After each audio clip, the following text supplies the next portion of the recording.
એ પ્રભુની 7 ગાથા સુધી આપણે વાંચી ગયા. હવે આજે ગાથા 8મી.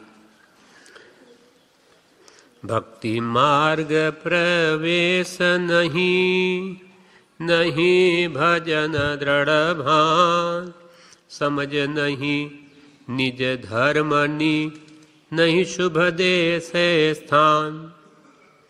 7મી ગાથામાં એમ આવેલું કે કથા અલભ્ય તુજ પ્રેમની નહીં તેનો પરિતાપ.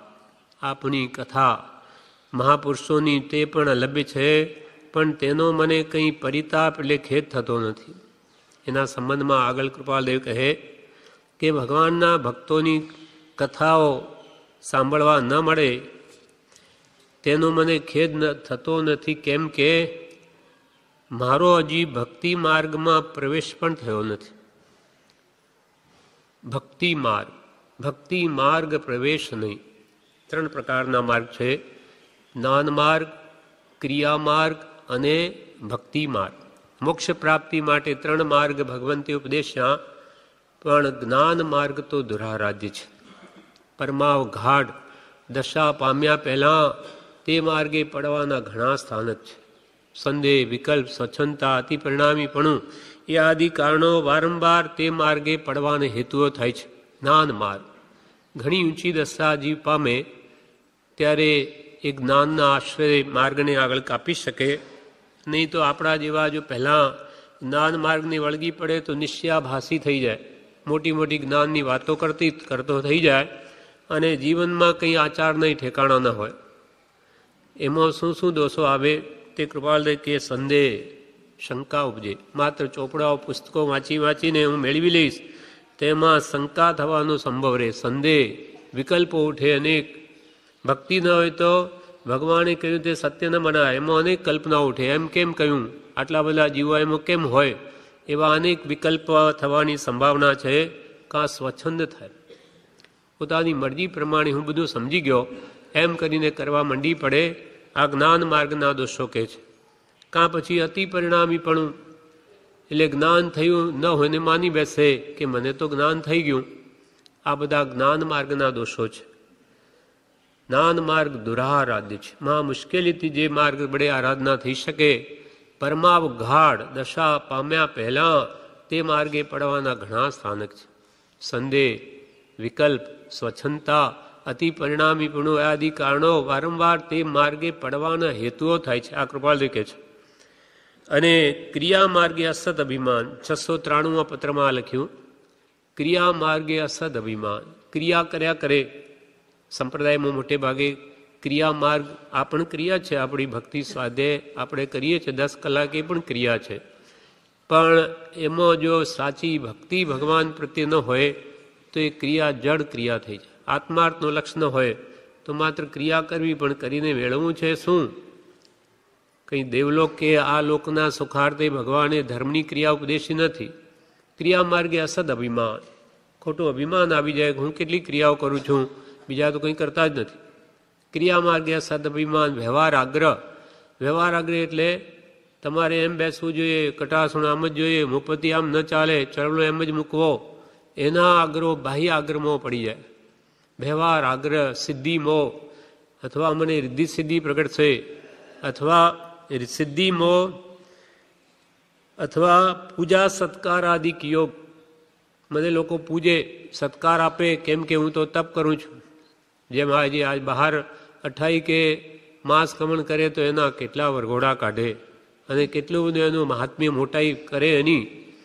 એમ આ દૈહિક ક્રિયા છે એમાં આત્મનિષ્ઠાદી દોષોનો સંભવ રહ્યો છે. ક્રિયા છે દેહની અને માને આત્માની, કેમ કે આત્મભાવ નથી, આત્માર્થનું લક્ષ્ય નથી, માટે એ ક્રિયા દેહાર્થે થઈ જાય છે, જડ ક્રિયા થઈ જાય. સત્પુરુષ આત્માર્થે લક્ષ્ય કરાવે, જો યથાર્થ ન હોય તો એનાથી આત્મલાભ ન થાય. પુણ્ય બાંધે, દેવલોક મળે, પણ જન્મ મરણથી મુક્ત ન થાય. એટલે ક્રિયા માર્ગે અસદ અભિમાન, વ્યવહાર આગ્રહ, સિદ્ધિ મોહ, પૂજા સત્કારથી યોગ અને દૈહિક ક્રિયામાં આત્મનિષ્ઠાદી દોષોનો સંભવ રહ્યો છે.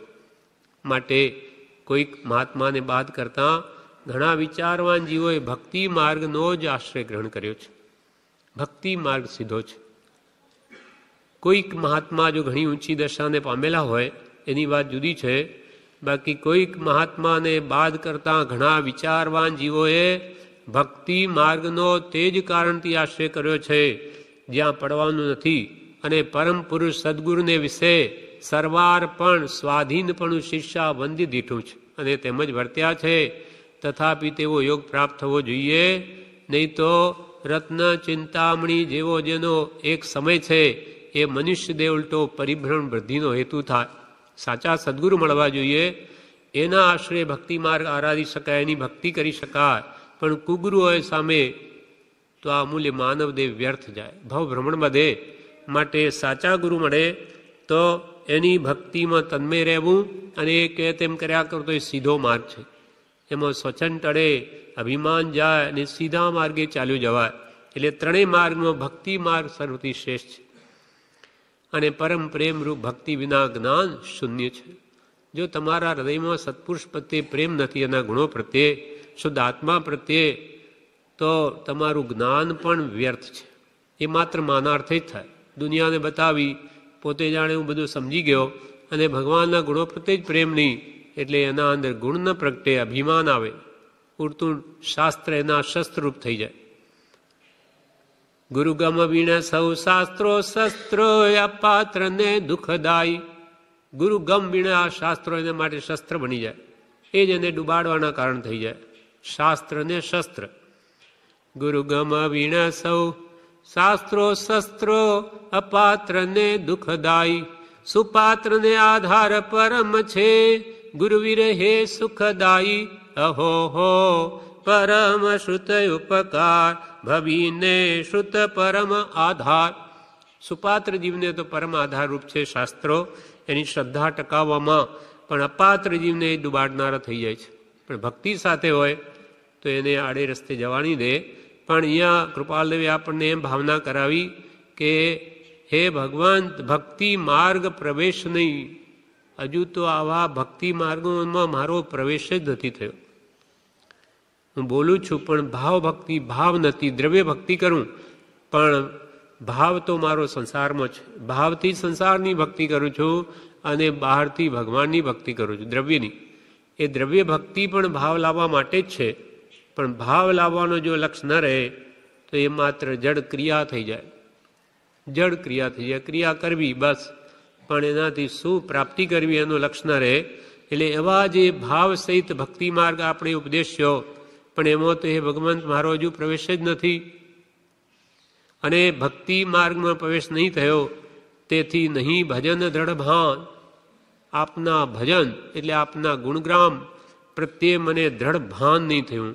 એટલે દ્રઢ જે લક્ષ્ય રહેવો જોઈએ આત્માર્થનો, તે ક્યાંથી રહે? આપના પ્રત્યે ભક્તિ જ નથી. ભક્તિ માર્ગ પ્રવેશ નહીં નહીં ભજન દ્રઢ ભાન. તેથી સમજ નહીં નિજ ધર્મની, નહીં શુભ દેશે સ્થાન. તેથી સમજ નહીં આવી મને શાની? નિજ ધર્મની. નિજ એટલે પોતાના, ધર્મની એટલે આત્મધર્મની પણ મને યથાર્થ સમજ ના આવી. કેમ કે મને આપના પ્રત્યે સાચી ભક્તિ નથી. ભક્તિ એટલે પ્રેમ. ભક્તિ પરમ પ્રેમ રૂપા. પરમ પ્રેમનું બીજું રૂપ ભક્તિ છે. સમજ નહીં નિજ ધર્મની એટલે મને મારો આત્મધર્મ પ્રાપ્ત કરવાની પણ સમજ આવી નહીં. અને તેના માટે શુભ દેશ નહીં શુભ દેશે સ્થાન. શુભ દેશ એટલે આવા જે અગાસ આશ્રમ જેવા સ્થાનો છે શુભ સ્થાન કહેવાય, શુભ દેશ કહેવાય. જ્યાં શુભ ભાવોને સહેજે બળ મળે તો એવા શુભ દેશમાં પણ મારું સ્થાન નથી. એટલે અહીંયા હું નિરંતર રહી શકું એવી મારી શક્તિ નથી. સમજ નહીં નિજ ધર્મની, નહીં શુભ દેશે સ્થાન. પૂજ્યશ્રી કહે છે અર્થમાં, જ્ઞાન અને ચારિત્રને મોક્ષદાયી બનાવનાર ભક્તિ છે. ગમે એટલું જ્ઞાન હોય, ગમે એટલું ચારિત્ર એટલે દીક્ષા હોય, પણ એને મોક્ષદાયી, મોક્ષના કારણ બનાવનાર તો ભગવાનની ભક્તિ છે. ભક્તિ તો પહેલાં જોઈએ, પછી એનું જ્ઞાન સમ્યકપણાને પામે, પછી એનું ચારિત્ર પણ સમ્યક ચારિત્ર કહેવાય. અને સમ્યક દર્શન જ્ઞાન ચારિત્રાણી મોક્ષ માર્ગ. એટલે પૂજ્ય શ્રી બ્રહ્મચારીજીએ પ્રજ્ઞાબોધમાં લખ્યું હારે આ કળી કાલે તો ભક્તિ માર્ગ જ શ્રેષ્ઠ જો. હારે આ ભયંકર કલિકાલ વર્તી રહ્યો છે, સર્વત્ર મોહ મોહ ને મોહનું જ વાતાવરણ. એ આપણો અશુભ પ્રેમ અથવા ભક્તિ આપણી પ્રેમરૂપી મૂડી એ ભયંકર આ કલિયુગના મોહમય પદાર્થોમાં લાગેલી છે, એટલે ત્યાંથી ખસેડવી દુર્લભ થઈ પડી છે. એટલે પહેલાં કે આ કરો, અશુભ પ્રેમને પહેલાં શુભ રાગમાં લાવો, પછી શુદ્ધ ભાવ પ્રાપ્ત થશે. હારે આ કળી કાળે તો ભક્તિ માર્ગ જ શ્રેષ્ઠ જો. સર્વ સંતની શિખામણ આ ઉરે ધરો રેલો. સર્વ સંત પુરુષોને તો આ શિખામણ છે કે પહેલા પ્રભુ પ્રત્યે પ્રેમ લાવો, પ્રીતિ અનંતથી પર થકી તોડો તો કે આ જોડાય. સર્વ સંતની શિખામણ આ ઉરે ધરો રેલો. હારે વાલા સદાચરણ પણ સેવો કરી વિચારજો. એક લક્ષથી અકામ ભક્તિ આદરો રેલો. વળી ભક્તિ માર્ગમાં પ્રવેશ કરવો હોય તો સદાચરણ પહેલાં સેવો. સદ આચરણ, આચારો પ્રથમો ધર્મ. આપણા આચાર શુદ્ધ ન હોય તો વિચાર ક્યાંથી શુદ્ધ હોય? આચાર એટલે 7 વ્યસનનો ત્યાગ, એ શુદ્ધ આચાર કહેવાય. જો 7 વ્યસનનો ભોગતા હોય તો એ ધર્મને આરાધી શકે અને યોગ્ય નથી. એટલે હાલેવાલા સદાચરણ પણ સેવો કરી વિચારજો. એક લક્ષ્યથી અકામ ભક્તિ આદરો. એક લક્ષ્ય. કયો લક્ષ્ય? આત્માર્થનો. મારે સંસારાર્થે કંઈ નહીં જોઈએ, માત્ર જન્મવણથી મુક્ત થામ. એવા આત્માર્થના લક્ષ્યે અકામ ભક્તિ, નિષ્કામ ભક્તિ. ભગવાન પ્રત્યે કંઈ નહીં ઈચ્છું, કંઈ જોઈતું જ નથી. અનંતવાર બધું મળ્યું, એક મુક્તિ ન મળી જન્મ મરણથી, એ આપો. એવી અકામ ભક્તિ ભગવાન પ્રત્યે કરવી. ભગવાન પ્રત્યે કંઈ પણ બીજું માગવું નહીં. એવી નિષ્કામ ભક્તિ હશે તો સદગુરુના હૃદયમાં જે મર્મ રહસ્ય છે ગુપ્ત, તે આપણને પ્રાપ્ત થશે. અકામ ભક્તિ હશે તો. કોઈ પણ સકામ ભક્તિ હશે, ભગવાનની ભક્તિ કરીને કંઈ પણ ઈચ્છા રાખી, તો સદગુરુના હૃદયમાં જે આત્મધર્મ ગુપ્ત રહેલો એ ન ખબર પડે. પણ ભક્તિ હશે તો એની મેરે એને ભાવ સમજાઈ જશે. મર્મ સદગુરુ રે જે રહ્યો ગુપ્ત તે જાણવા ભક્તિ કરવી સુભાવે. રોકી સ્વચ્છંદ આજ્ઞા જ ઉઠાવતા સહજ નિજ ભાવનો બોધ આવે. મર્મ એટલે રહસ્ય. સદગુરુ રે જ્ઞાની પુરુષના અંતરાત્મામાં જે રહસ્ય રહેલું છે ગુપ્ત, જાણવા ભક્તિ કરવી સુભાવે. સુભાવે, સારા ભાવે, નિષ્કામ ભાવે ભગવાનની ભક્તિ કરવી તો તમને ગુપ્ત રહસ્ય સદગુરુના હૃદયમાં છે તે આપોઆપ તમારા હૃદયમાં કે આવી જશે. રોકી સ્વચ્છંદ, પોતાનું સ્વચ્છંદ રોકી આજ્ઞા જ ઉઠાવતા, જ્ઞાની કે તેમજ કરતા સહજ નિજ ભાવનો બોધ આવે. પોતાની આત્મભાવનાની સમજ એને સહેજે આવી જશે. પણ ક્યારે? નિષ્કામ ભાવે સદગુરુની ભક્તિ કરવાથી. મર્મ સદગુરુ રે જે રહ્યો ગુપ્ત તે જાણવા ભક્તિ કરવી સુભાવે. રોકી સ્વચ્છંદ, પોતાની મરજી પ્રમાણે નહીં, જ્ઞાનીએ જે ભક્તિની યોજના કરી હોય તે જ. રોકી સ્વચ્છંદ, આજ્ઞા જ ઉઠાવતા. આજ્ઞા જ ઉઠાવતા, આજ્ઞા પ્રમાણે જ વર્તતા સહજ નિજ ભાવનો બોધ આવે. હવે એવી ભક્તિના પણ કેટલા પ્રકાર? 9 પ્રકાર છે. પ્રવેશિકામાં પાઠ લખ્યો છે પૂજ્યશ્રીએ. એક જણે પ્રશ્ન કર્યો, ભક્તિના કોઈ પ્રકાર હશે કે નહીં? તો ઉત્તર, નવધા ભક્તિ મનાય છે.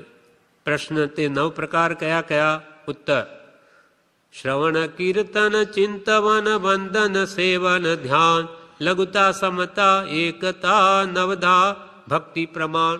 9 પ્રકારે ભક્તિ કહી ભગવાન. એક તો શ્રવણ. શ્રવણ એટલે ભગવંતની કથા સાંભળવી, એમનો ઉપદેશ શ્રવણ કરવો કે તે સાંભળીને એનું મહાત્મ્ય હૃદયમાં વસે અને આપણી વૃત્તિ પણ તેવા ગુણો પ્રગટાવવા પ્રેરાય કે હું પણ એવા ગુણો પ્રગટાવું. માટે સત્પુરુષનો ઉપદેશ સાંભળવો, તે શ્રવણ ભક્તિ. પછી બીજી કીર્તન ભક્તિ. કીર્તન એટલે આના ગુણ ગાવા. અને તેનાથી પણ એના સ્વરૂપમાં મન જોડાય છે અને ઉત્તમ ભાવના પોસાય છે. એટલે કીર્તન ભક્તિ, આપણે કીર્તન કરીએ છીએ, અહીંયા પદો બોલીએ વગેરે ભક્તિ કરીએ તે કીર્તન. આપણે અહીંયા વાજિંત્ર નથી રાખ્યા ભગવંતોએ કે આ કાળમાં આની જરૂર નથી, અને એમાં જીવ મોહ પામે અને મૂળ વસ્તુ રહી જાય છે. કંઈક રાગો શા માટે રાખી? આત્મસિદ્ધિ વગેરેમાં કે એનો ઉપયોગ જોડાઈ રહે અને વિચલિત ન થાય એટલું જોડી કરી દીધી એને રાગ માટે, પણ એ બી રાગમાં તણાવવું નથી, નહીં તો મૂળ આશય માર્યો જાય. શ્રવણ કીર્તન પછી ચિંતવન ભક્તિ. ચિંતવન એટલે ભગવંતોએ જે આપણને ઉપદેશ આપ્યો તેનું મનન કરવું, ચિંતન કરવું, વિચારવું કે શું કહ્યું ભગવંતે, તો જ એ ભાવ સમજાય. ચિંતન ભક્તિ પછી વંદન ભક્તિ, ભગવાનને વંદન કરવું સાચા ભાવે, અંતરથી એમને નમસ્કાર કરવા, તેને વિનય ભક્તિ કહે છે. કેમ કે માન જાય નહીં ત્યાં સુધી વિનય આવે નહીં, અને વિનય ન આવે તો એના અંદર ગુણ પણ ન પ્રગટે. માટે રે જીવ માન ન કીજીએ, રે જીવ માન ન કીજીએ, માને વિનય ન આવે રે, વિનય વિના વિદ્યા નહીં, તો કિમ સમકિત પાવે રે, રે જીવ માન ન કીજીએ. હું મોટો, મને ખબર, એ માન થઈ ગયું, એનાથી વિનય ગુણ ના આવે, અને વિનય વગર વિદ્યા જ ના આવે. તો સદગુરુ કે ભગવાનનો વિનય ન કરીએ તો કોઈ દિવસ ગુણ પ્રગટે જ નહીં, તો સમકિત ક્યાંથી આવે? સર્વગુણાંશ તે સમ્યક દર્શન છે, સર્વગુણનો અંશ, પણ વિનય ભાવ જ ન આવ્યો. હું સમજુ, હું મોટું, મને બધું મને ખબર છે, ત્યાં દરવાજા બંધ થઈ જાય છે. હું કંઈ ન જાણું, પરમાર્થના વિષયમાં મીંડું, ગમે એટલો હોશિયાર હું વેપારમાં, પણ એમાં નહીં. એવી બુદ્ધિ કરીને એમાં એના શરણે રહે તો વંદન કરે વિનયપૂર્વક, તો એને ગુણ પ્રાપ્ત થાય. વંદન પછી સેવન. સેવન એટલે ગુરુ આદિ પૂજ્યજનોની સેવા કરવી, તેમના વચનામૃતોનું આજ્ઞાની ઔષધ સમાન સેવન કરવું, તો એનો આત્મભ્રાંતિરૂપ રોગ દૂર થાય છે. એ સેવન ભક્તિ. પછી ધ્યાન. ધ્યાન એટલે એની આજ્ઞામાં એકતાન થવું, એકાગ્ર થવું, લીન થવું. જ્ઞાનીની શું આજ્ઞા છે તે ધ્યાન. આત્મજ્ઞાન થયું તે આત્મ ધ્યાન કરે, આત્માનું ધ્યાન કરે, પણ આપણને આત્મજ્ઞાન નથી તો ઔષધ વિચાર ધ્યાન, એના વચનોને વિચારવા રૂપ ધ્યાન. એકાગ્ર થઈને એમનું શું કહેવું છે એનો ભાવ સમજવો. પછી લઘુતા ભક્તિ. લઘુતા એટલે પોતાના ગુણોમાં વૃદ્ધિ હોવા છતાં છલકાવું નહીં, એનું અભિમાન નહીં. કંઈ ગુણ પ્રગટ્યો અંશે તો તેમાં છલકાઈ ન જવું. બાહ્ય પદાર્થોનું કે શાસ્ત્ર જ્ઞાન આદિનું મહાત્મ્ય લક્ષ્યમાં ન રાખતા, કે તો પ્રભુશ્રી કે બુદ્ધિ છે, હજામણી છે, કંઈક ક્ષોપક્ષમ બોલતા આવડી ગયું, તેથી કંઈક જ્ઞાન ન થયું, એટલે એમાં અહંકાર ન લાવો. આ તો જ્ઞાનીઓનો માલ છે, આપણું શું છે? જેમ કે કોઈનું ધન હોય ને આપણે દાન આપતા હોઈએ, અને કે હું કેવો દાનવીર, તો કે તારા બાપનું છે. તેમાં જ્ઞાન જે છે આપણને ગમે કોનું છે? મહાપુરુષોનું છે. એમાં વચ્ચે પીરસનાર એમ કહી દે કે આ બધી મારી છે રસોઈ, એમ ન ચાલે, એ મહા અનર્થ છે. એટલે લઘુત્વ ભાવ આવવો જોઈએ. જેમ જેમ જ્ઞાન પ્રાપ્ત થાય તેમ આંબો ઉપર જેમ ફળ લાગે તેમ ફળ, જેમ મોટું થાય તેમ ડાળ નમે, તેમ વિનય ગુણ આવે તો એ જ્ઞાન સાચું. પણ અહંકાર આવે તો એને દુબાડનાર થાય. એટલે લઘુતા આવે તો પણ એ પણ ભક્તિ છે. પછી સમતા. બધું કરીને શું કરવાનું છે? રાગ દ્વેષને ઘટાડવા, સમભાવમાં આવવું છે. એ સમભાવમાં જે આવે તે પણ કે છે ભક્તિ છે. સર્વાત્મમાં સમદ્રષ્ટિ દ્યો, આ વચનને હૃદય લખો. એટલે બધાને પોતાના આત્મા સમાન માટે રાગ દ્વેષ ન થવા દેવા, એ પરમાત્મ દશા પામવાનો માર્ગ છે, સમતા ભક્તિ. અને પછી અંતિમ એકતા ભક્તિ. એકતા એટલે એકત્વ ભાવના, અસંગ દશા, ઈષ્ટદેવમાં તલીન થઈ જવું, પરાભક્તિ, આત્માને પરાત્માનું એક રૂપ થઈ જવું, તે પરાભક્તિ છે. એ છેવટની હદ છે. એટલે એ એકતા ભક્તિ. આવી રીતે નવધા ભક્તિ પ્રમાણ સુંદરદાસજીએ એવી પ્રેમ લક્ષણા ભક્તિનું એક કાવ્ય લખ્યું છે, ઘણું બધું લખ્યું. તેમાં એક ગાથા આ છે કે ભગવાન પ્રત્યે જેને પ્રેમ લાગે ખરો અંતરથી, તે બધું ઘર બાર બધું ભૂલી જાય. મીરાબાઈની જેમ, કબીરની જેમ, નરસિંહ મહેતાની જેમ એને ઘર બાર યાદ ના આવે, ભક્તિમાં તન્મય થયો. એ જ કૃપાળદેવે પણ કહ્યું કે ગમે તે જપ તપ ક્રિયા કે શાસ્ત્ર અધ્યયન કરીને પણ એક જ કાર્ય સિદ્ધ કરવાનું છે, તે એ કે જગતની વિસ્મૃતિ કરવી, જગતને ભૂલવું અને સતના ચરણમાં રહેવું. ત્યારે ભક્તિનો આનંદ આવે, ભગવાનના ગુણોમાં તન્મયતા આવે, ત્યારે જ એ બધું ઘર બાર બધું ભૂલી જવાય છે. પ્રેમ લગ્યો પરમેશ્વર સો તબ, ભૂલી ગયો શીઘરો ઘર બારા.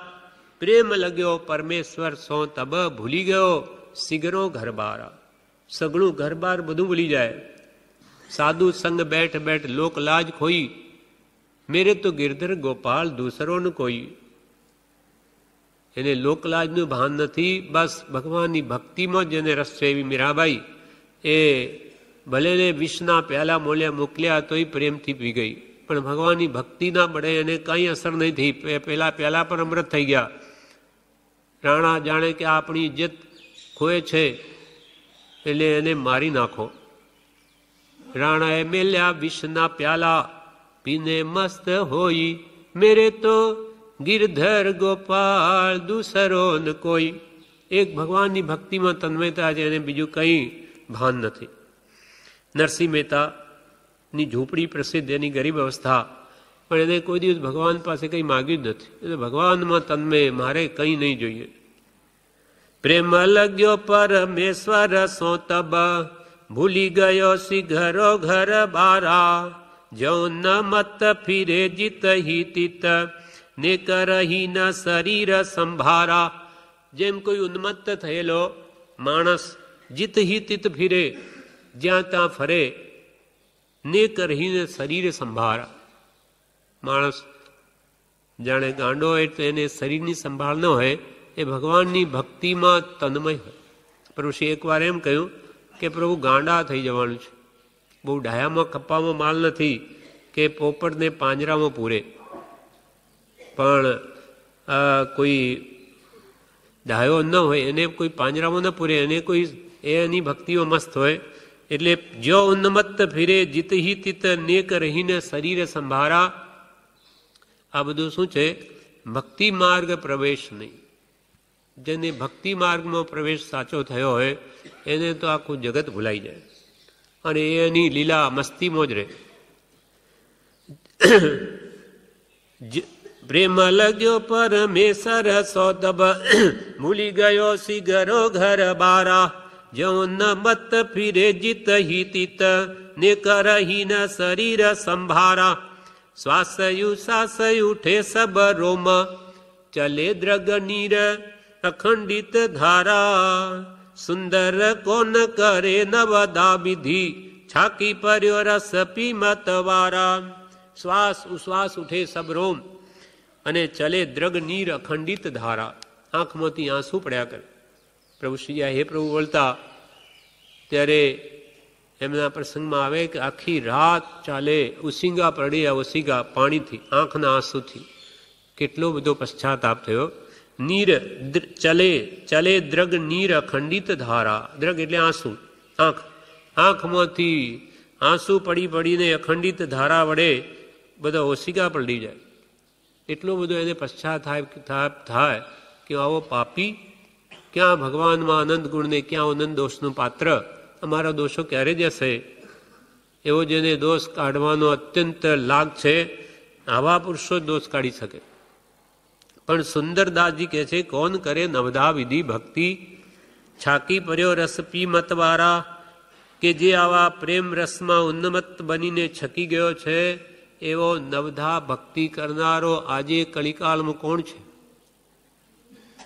સુંદર કોન કરે નવધા વિધિ, છાકી પર્યો રસ પી મતવારા. આમ ભક્તિ માર્ગનો મારો પ્રવેશ નથી. એના માટે પ્રભુશ્રીજીએ કૃપાલને એક પત્રમાં લખ્યું કે હે ભગવાન, આપ કહેતા હતા, પ્રભુશ્રી લખે છે, આપ કહેતા હતા કે જે ભક્તિ જબરી વાત છે તો તેની વાત કંઈ લખી શકતો નથી. પણ હે પ્રભુ, આ દાસની સી વડે થશે. હે ભગવાન, આ ગોપીઓએ શ્રી કૃષ્ણ ઉપર ભક્તિ બહુ જ દર્શાવી છે, તે માટે મુને એવી દેજો. હે ભગવાન, હે પ્રભુ, મારે તો તમે એક જ છો, પણ તમારે તો મુજ સરખા અનેક છે. પ્રભુશ્રી લખે છે કૃપાલદેવને કે આ ગોપીઓએ કૃષ્ણ પરમાત્મા પ્રત્યે કેવી ભક્તિ દાખવી એવી મને દેજો. પ્રભુશ્રી ભક્તિના અવતાર જ હતા. એ જે માંગ્યું કૃપાલદેવ પ્રત્યે જ એમને મળ્યું છે. એટલે એ જે ભક્તિ કરે પ્રભુશ્રી બધા જ ડોલી ઉઠે એવી અંતરની ભક્તિ. હજારો આ વૈષ્ણવો જે રંગાયા છે એમની ભક્તિ જોઈને, કેમ કે વૈષ્ણવોની ભક્તિ અને જૈનનો સિદ્ધાંત અને મુસલમાનની ટેક એ ત્રણેય કે એક થઈ જાય તો પ્રભુ કામ થઈ જાય. તો એવી ભક્તિ પ્રભુશ્રીના હાડમાં હતી. એટલે કૃપાલદેવને પ્રભુશ્રી લખે છે કે હે ભગવાન, આ ગોપીઓએ શ્રી કૃષ્ણ ભક્તિ બહુ જ દર્શાવી છે, તે ભક્તિ મને પણ દેજો. હે ભગવાન, હે પ્રભુ, મારે તો તમે એક જ છો, તમારે તો મુજ સરખા અનેક છે. તારે મારા જેવા અનેક જ છે, પણ મારે તો તું એક જ છે.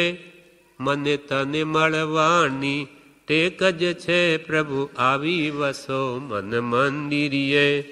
હું આવ્યો તમારે મંદિરીએ, પ્રભુ આવી વસો મન મંદિરીએ. જે આપણે અહીંયા બોલીએ છીએ પૂજામાં, તેમ મારે તો એ પ્રભુ તમે એક જ છો, પણ તમારે તો મુજ સરીકા અનેક છે. તો હે પ્રભુ, તમારે શરણે પડ્યો છું. પ્રભુ પ્રભુ મારી સંભાળ લેતા રહેજો. એમ પ્રભુશ્રીએ એક પત્રમાં કૃપાલદેવને આ લખ્યું. કૃપાલદેવ પોતે ભક્તિ વિશે અનેક પત્રોમાં ઉલ્લેખ કર્યો છે. એક પત્રમાં કૃપાલદેવ કહે છે, જે સત્પુરુષોએ, આ 493મો પત્ર, જે સત્પુરુષોએ સદગુરુની ભક્તિ નિરૂપણ કરી છે, તે ભક્તિ માત્ર શિષ્યના કલ્યાણને અર્થે. સત્પુરુષને કંઈ ભક્તિ નથી જોઈતી કે ભાઈ તમે ભક્તિ કરો તો એમનું કલ્યાણ થાય, એમને કાંઈ નથી જોઈતું. એ તો નિષ્પૃહ પુરુષો છે. પણ એ ભક્તિ કર્યા વિના, જો કે જ્ઞાની ભક્તિ ઈચ્છતા નથી, પણ મોક્ષાભિલાષીને તે કર્યા વિના ઉપદેશ પરિણમતો નથી. આપણે કૃપાલદેવ પ્રત્યે પ્રેમ ન હોય તો એની વાત એક પણ આપણે ગળે ન ઉતરે. શ્રદ્ધા જોઈએ, વિશ્વાસ જોઈએ, ભક્તિ જોઈએ, પ્રેમ જોઈએ, તો કૃપાલદેવ જે કે આપણને માન્ય થાય. એટલે મોક્ષાભિલાષીને તે ભક્તિ કર્યા વિના ઉપદેશ પરિણમતો નથી અને મનન તથા નિધિધ્યાસનનો હેતુ થતો નથી. માટે મુમુક્ષુએ જ્ઞાનીની ભક્તિ અવશ્ય કર્તવ્ય છે, એમ સત્પુરુષોએ કહ્યું છે. જ્ઞાનીને ભક્તિ નથી જોઈતી, આપણા માટે છે. વળી કૃપાલદેવ 380માં પત્રમાં કહે, પ્રભુ ભક્તિમાં જેમ બને તેમ તત્પર રહેવું મોક્ષનો એ ધુરંધર માર્ગ મને લાગ્યો છે. ધુરંધર મહાન માર્ગ મને લાગ્યો.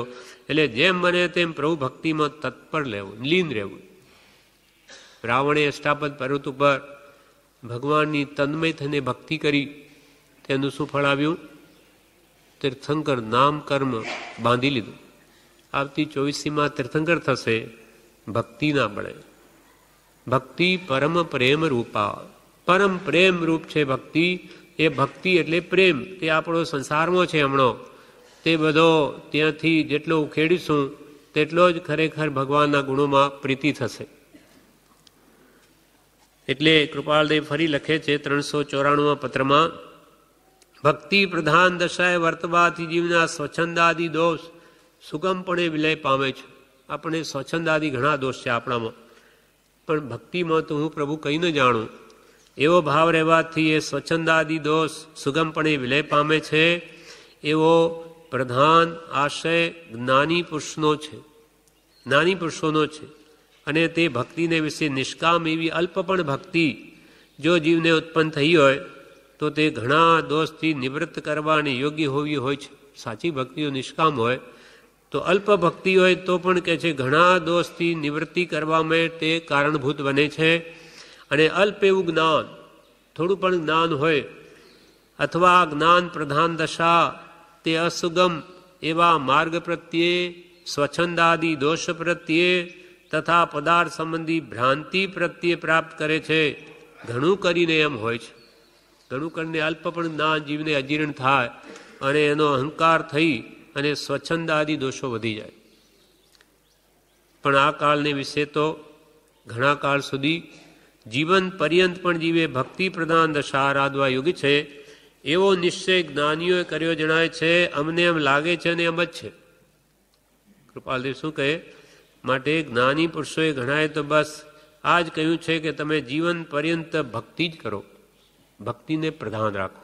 પછી જ્ઞાન તો એની સાથે જોઈએ જ, ભક્તિ સહિત જ્ઞાન જોઈએ. એકલું જ્ઞાન કામ ના આવે. એટલે ભક્તિને પ્રધાન કરો અને સાથે જ્ઞાન રાખો. એટલે જીવન પર્યંત પણ ઘણા કાળ સુધી, એટલે જીવન પર્યંત પણ જીવે ભક્તિ પ્રધાન દશા આરાધવા યોગ છે એવો નિશ્ચય જ્ઞાનીઓએ કર્યો છે. કૃપાલ કે બધા જ્ઞાનીઓ એવો નિર્ણય કર્યો અને અમને પણ એમ જ લાગે છે. અને એમ જ છે કે તમારા હૃદયમાં પણ ભગવાનના ગુણો પ્રત્યે ભક્તિ જોઈએ. કૃપાલુ દેવે ગમે તે વ્યક્તિ હો, બીજા સંપ્રદાયમાં હો કે ગમે તેની ભક્તિ કરતો તેને વખાણ્યા છે.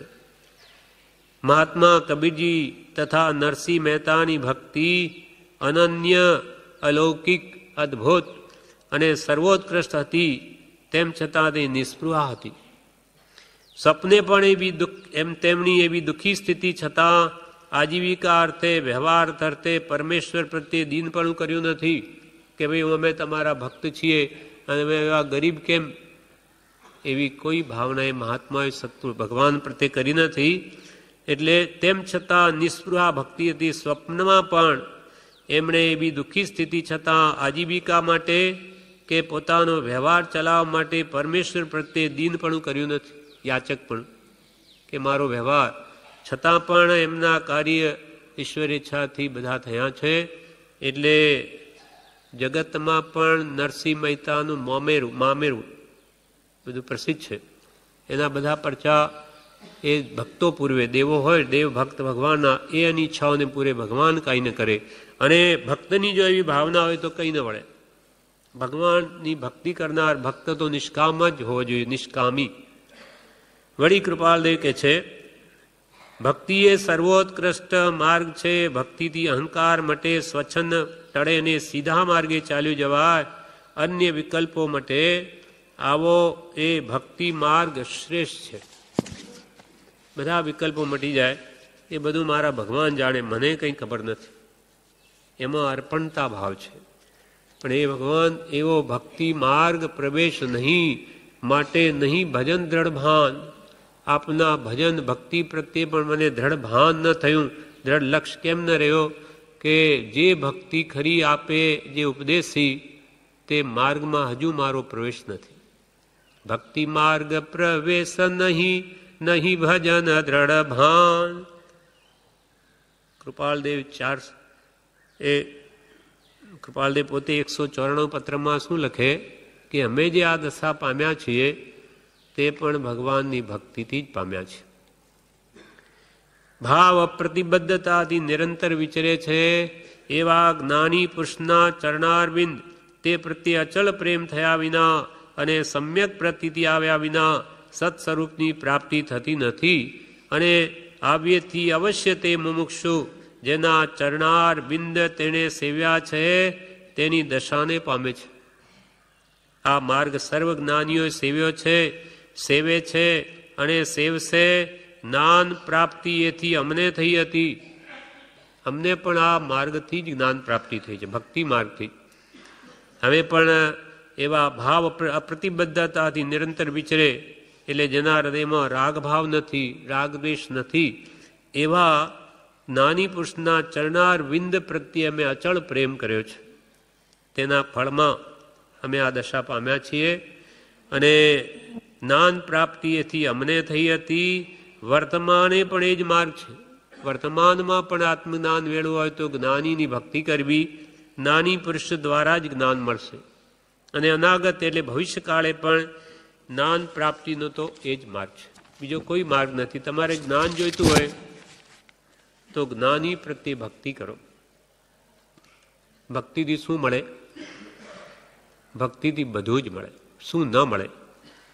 તે શુભ શીતળતા ભક્તિનો ઉપદેશ કાવ્ય આપણે રોજે ભક્તિમાં પ્રભુશ્રીએ યોજ્યું તેમાં કૃપાલદેવ શું કહે? શુભ શીતળતામય છાય રહી મન વાંછિત જ્યાં ફળ પંક્તિ કહી જીન ભક્તિ ગ્રહો તરો કલ્પય હો ભજીને ભગવંત ભવંત લહો. શુભ શીતળતામય છાય.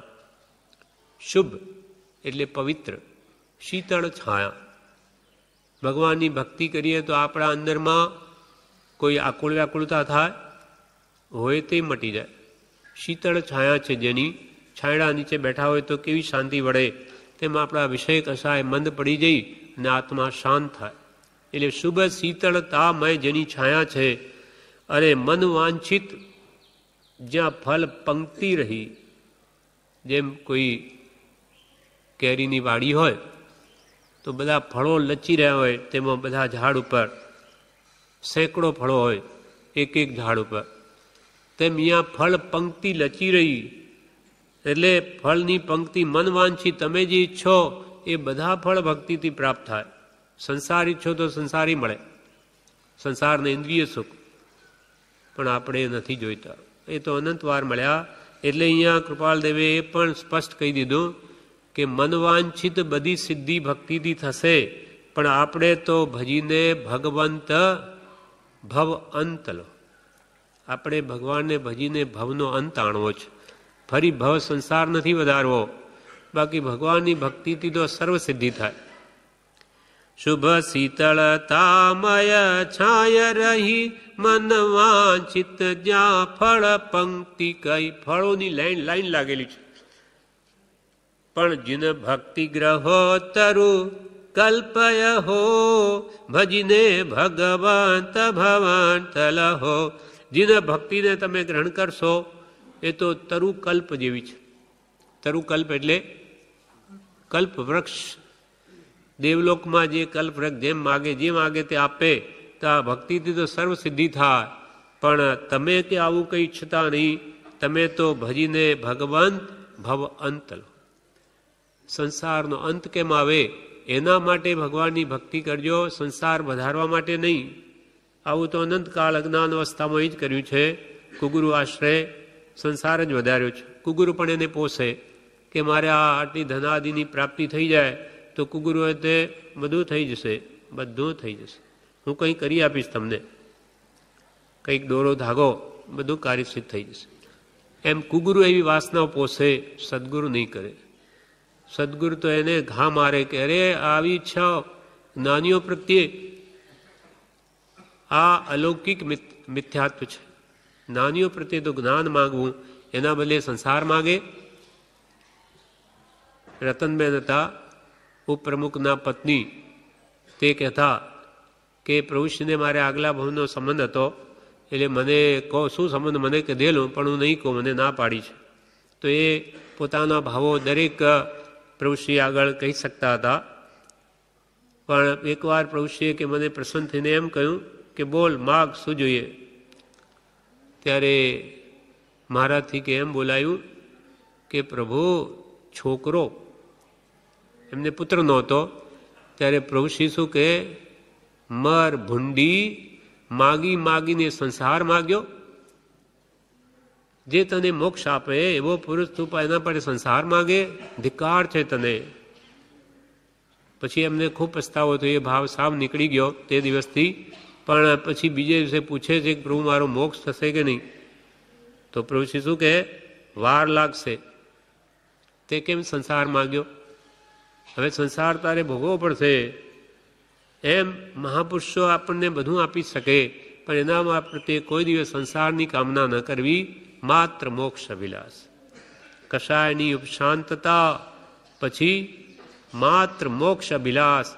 ભવે ખેદ પ્રાણી દયા, પછી ભવે ખેદ અંતર દયા, તે કહીએ જિજ્ઞાસ. તે જિજ્ઞાસુ જીવને થાય સદગુરુ બોધ, તો પામે સમકીતને વર્તે અંતરશો. ભગવાન પ્રત્યે તો મુક્તિ માંગવી, તારા જેવો મને બનાવ, કંઈ ના આવડે તો તું જેવો છે એવો મને કરી દે, બીજું મારે શું જોઈએ.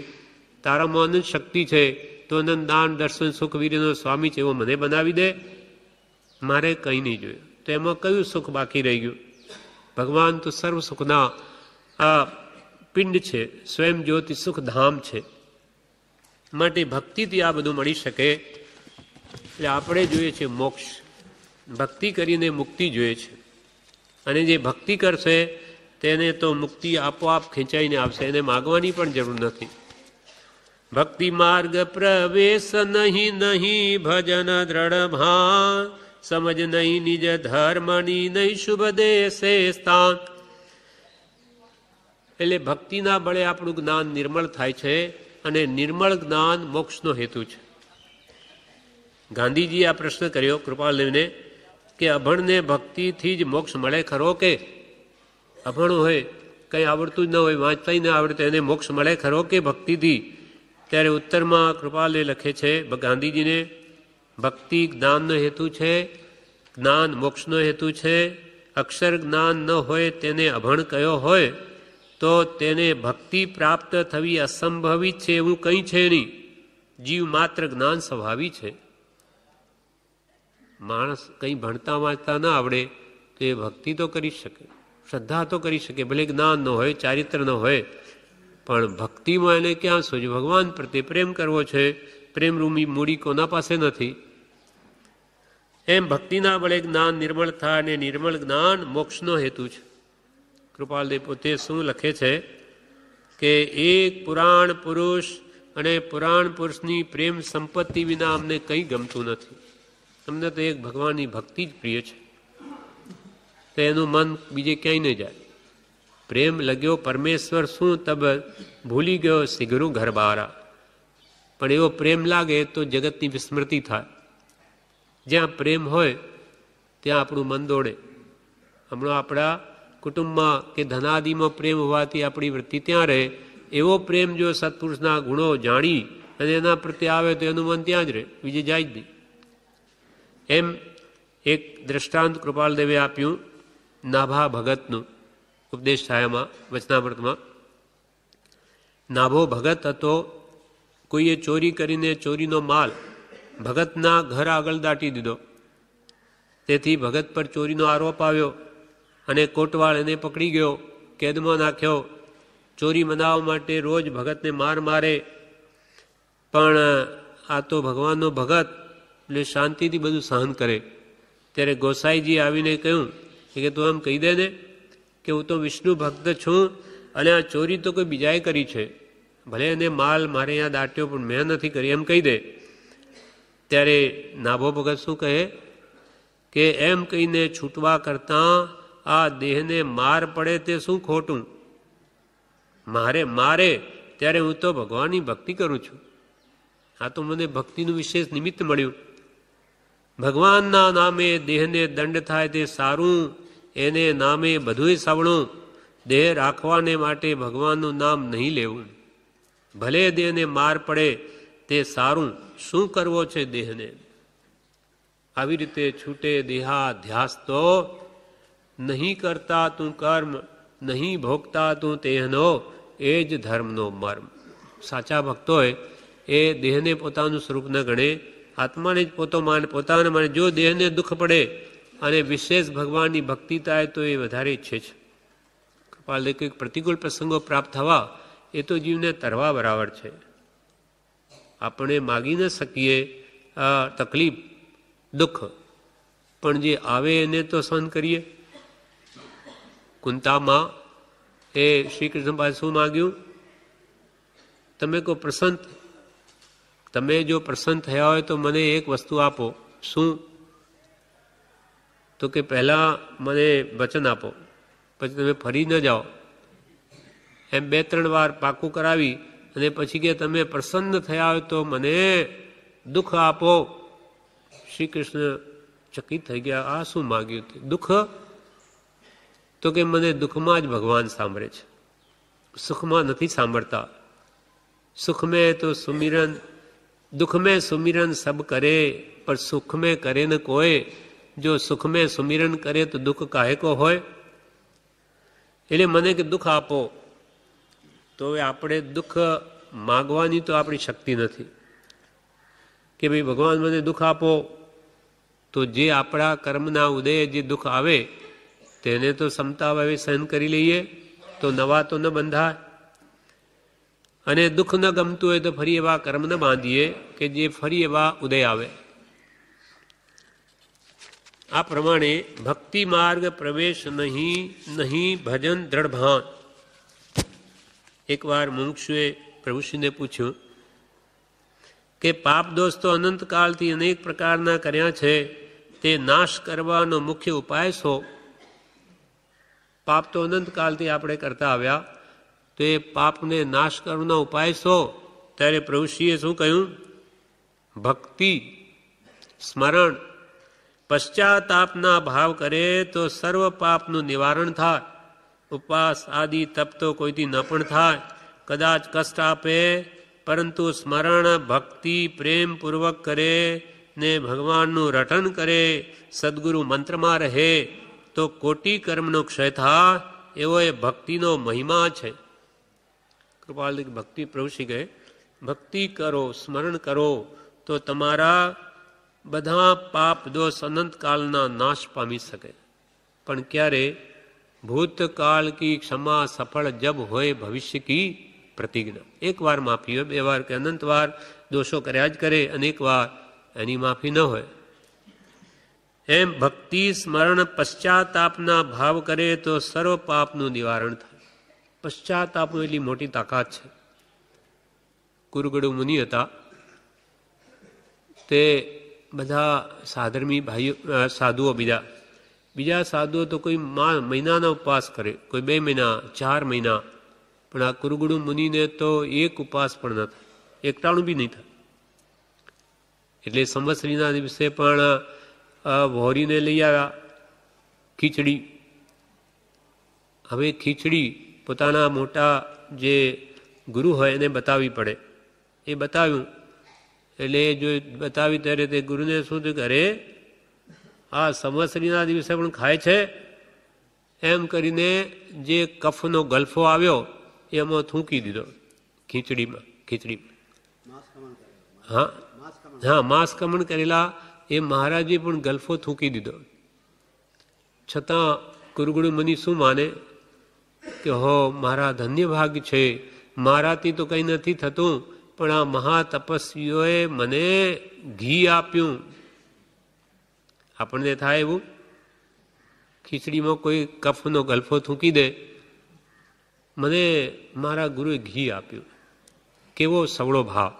પછી એ ત્યાં જઈને પોતે પોતાના સ્થાનમાં જ્યાં જમવું છે તેને એમાં ઘી જેમ આપણે ખીચડીમાં કેમ મળાવીએ તેમ એ મળાવતા જાય છે. અને ભાવ શું કરે છે કે હું ધન્ય ભાગી છું કે મારા ગુરુએ આજે મને કૃપા કરી, અને હું કેવો પાપી, મૂઢ, અજ્ઞાની, એક પણ કંઈ નથી કરી શકતો. આ સંવત્સરીનો દિવસ અને એક ટાઈમી ભોજન નથી છોડી શકતો. ધિક્કાર છે મને, અનંતવાર ધિક્કાર છે. એમ એ પશ્ચાતાપના ભાવ કરે છે. એમ કરતાં કરતાં શું થયું? શ્રેણી માંડી અને કેવળ જ્ઞાન થઈ ગયું. પછી ત્યાં દેવો આવવા લાગ્યા, એટલે એ તરફ જવા લાગ્યા, કુરુગડુ મુનિ તરફ. ત્યારે બીજા કંઈક આ તપસ્વીઓ તો આ બાજુ છે, આ બધા માંસ ખમણવાળા. ત્યારે દેવો શું કહે? એ તો કુરુગડી મુનિને કેવળ જ્ઞાન થયું છે. એટલે આ બધા પશ્ચાતાપ કરતા થઈ ગયા કે ઓહો આવા મુનિ એ કેવળ જ્ઞાન પામે ને આપણે રહી ગયા. પછી ખ્યાલમાં આવ્યું કે એના ભાવ કેવા હતા. એમ જે પશ્ચાતાપનો ભાવ કરે તે સર્વ દોષોથી છૂટી શકે. એટલે ભક્તિ, સત્સંગ આ બધો પશ્ચાતાપ પાપથી પાછા વળવા માટેના ઉપાયો છે. હે પ્રભુ આપણને કેમ 1,00,000 વાર બોલો, 1000 વાર બોલો તો પ્રભુ શ્રીએ થોડું છે, કેમ કે એમાં પશ્ચાતાપના ભાવ છે. ભગવાન હું તો અનંત દોષનું ભાજન નથી, આજ્ઞા ગુરુદેવની કે મારામાં શુદ્ધ ભાવ નથી, મારામાં એ નથી તે નથી. આ ભાવનાઓ આપણા આત્માને નિર્મળ બનાવી દે છે. એટલે એમાં સાધન સામાન્ય લાગે, પણ આ સતની ચિનગારી છે. એનામાં કેટલો લાભ ભરે જ્ઞાની જ જાણે. પ્રભુશ્રીએ આવી રીતે એનાથી કામ કાઢ્યું છે. માટે આપણને એ સાધન આપ્યું એ પણ એમના ભાવથી નહીં, કૃપાળુના કહેવાથી કે હવે તમારી પાસે કોઈ આવે ને કોઈ કહે કે અમારા આત્મકલ્યાણ માટે શું કરવું, તો તમે આ બતાવજો. હે પ્રભુ યમ નિયમ ક્ષમાપનાનો પાઠ અને સહજાત્મ સ્વરૂપ પરમ ગુરુનો મંત્ર અને 7 વ્યસનનો ત્યાગ કરાવજો, 7 ભોગનો ત્યાગ કરાવજો, શાસ્ત્ર અધ્યયન કરવાની આજ્ઞા આપજો, કંદમૂળનો ત્યાગ કરાવજો, રાત્રિ ભોજન ત્યાગ કરાવજો, લીલોતરીનો ત્યાગ કરાવજો. એ બધી 9 કલમો પ્રભુશ્રીને કૃપાલદેવે સોંપી. ત્યારે પ્રભુશ્રી કહેતા, પ્રભુ મારા ગુરુનું કહેલું કહ્યું છે, અમારું નહીં. એ તમારા આત્મકલ્યાણ માટે ગુરુએ આ સાધન આપ્યું, એ સામાન્ય નથી. કેમ કે આપનાર કોણ છે એના પર આખો આધાર છે. એ જ્ઞાની છે. માટે પ્રભુશ્રી કે મોક્ષ કે પાપ દોસ્તો અનંતકાળથી અનેક પ્રકારના કર્યા છે, તે નાશ પામવાનો મુખ્ય ઉપાય કયો? પ્રભુશ્રી કે ભક્તિ, સ્મરણ, પશ્ચાતાપના ભાવ કરે તો સર્વ પાપનું નિવારણ થાય.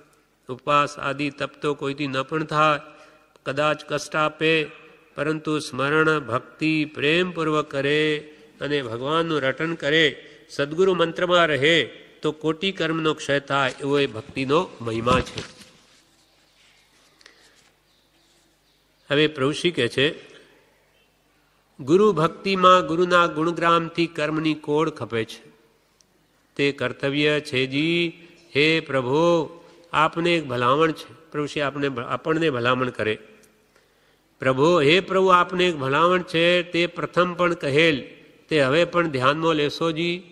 હે પ્રભુ, અમે તો આ યથાર્થ તથ્ય સદગુરુના ભક્તના દાસના દાસ છીએ. જે પરમ કૃપાળુ દેવની ભક્તિ કરે તેના અમે દાસના દાસ છીએ.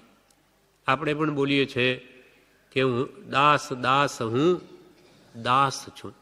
આપ પ્રભુનો દીન, આપ પ્રભુના દાસનો પણ હું દાસ છું.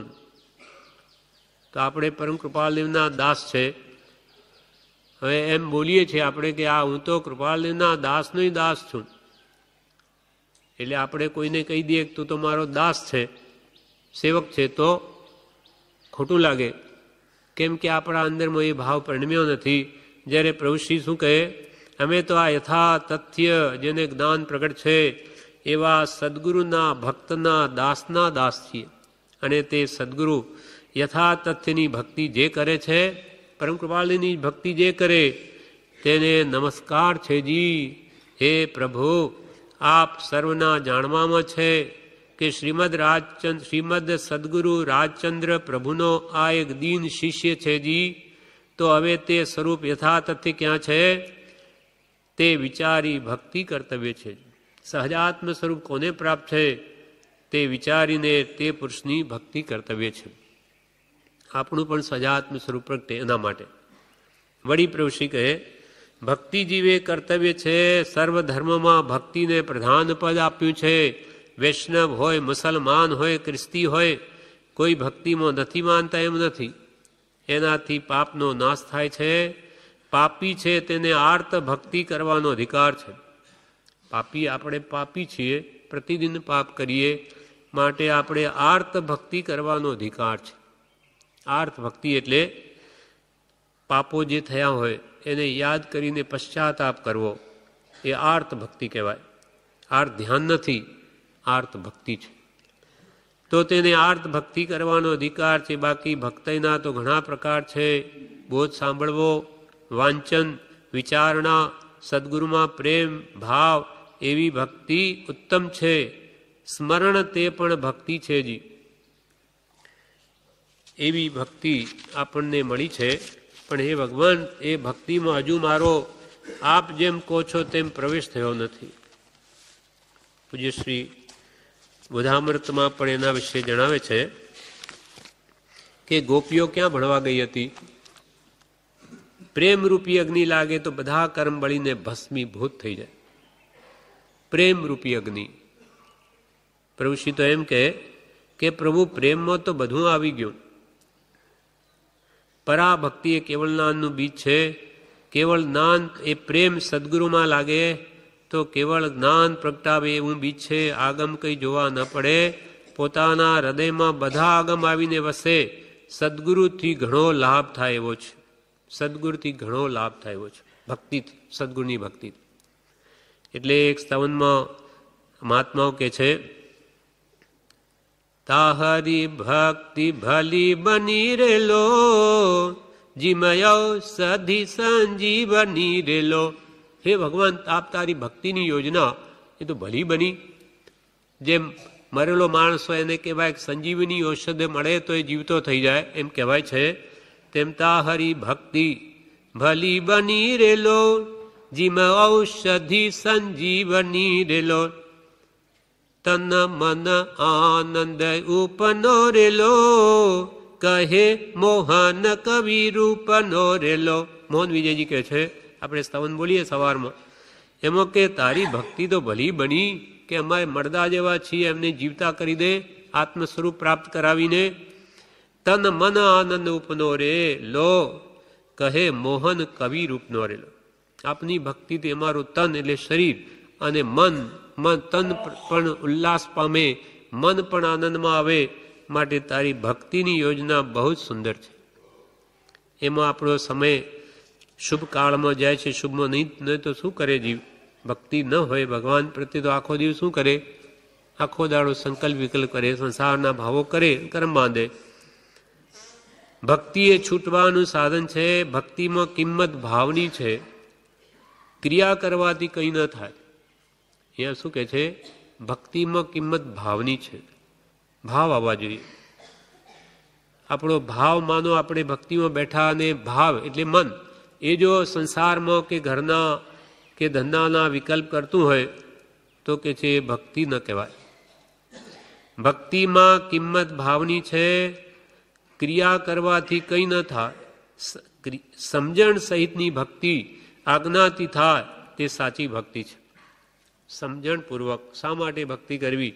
આત્મશુદ્ધિ માટે. મોક્ષ કયો નિઃશુદ્ધતા, મારા રાગદ્વેષ ઘટાડવા, કશાય ભાવોને ઘટાડવા માટે ભક્તિ કરું છું. ભગવાનમાં નથી આવા દોષો એ મારે કાઢવા છે, એના માટે ભક્તિ કરું છું. તો એ લક્ષ્ય છે દોષો કાઢવાનો. એટલે સમજણ સહિતની ભક્તિ પછી આજ્ઞાથી થાય. જ્ઞાનીએ જે આજ્ઞા કરી હોય તે જ ભક્તિ કરવી, બીજું જેમ મનમાં આવેલે તેમ નહીં. તેમાં ખરેખર લાભ છે. એટલે સમજણ સહિતની ભક્તિ આજ્ઞાથી થાય તે સાચી ભક્તિ છે. આપણી અહીંયાની બધી ભક્તિઓ એ પ્રભુશ્રીની આજ્ઞાથી નિર્ણિત થયેલી છે. એટલે એમાં આપણે એક પદ આગુ પાછું બી નથી કરતા, નવું ઉમેરતા પણ નથી. જો આમાં આપણો સ્વચ્છંદ વાપરીએ તો કાળે કરીને બધી મૂળ આજ્ઞાઓ નષ્ટ થઈ જાય અને આપણા આજ્ઞાઓનું બધું આવી જાય, આખું માર્ગ ખોરવાઈ જાય. એટલે આપણે એને વળગી રહ્યા છે. પ્રભુશ્રીએ જે કહ્યું સત્ય છે, મારા આત્માના હિત માટે છે. બહુ દીર્ઘ દ્રષ્ટિથી એક ક્રમની યોજના કરી છે. તો જ આપણે અહીંયા રહેતા છતાં આખો દાડો ક્યાં જાય ખબર જ ન પડે. એમ સમજણ સહિતની ભક્તિ આજ્ઞાથી થાય તે સાચી ભક્તિ છે. ને અપૂર્વ ભક્તિ હોય તો શરીરમાં દુઃખ છે કે સુખ એ પણ ખબર ન પડે. સાચી ભક્તિ આપણા અંદર હોય તો આપણને કોઈ દુઃખ હોય તો એનો ભૂલાવો થઈ જાય, એ પણ યાદ ન રહે કે મારા ભગવાન જાણે બધું, જે એ કરે બધું સુખરૂપ. રામ રાખે તેમ રહીએ, રાજ રાખે તેમ રહીએ.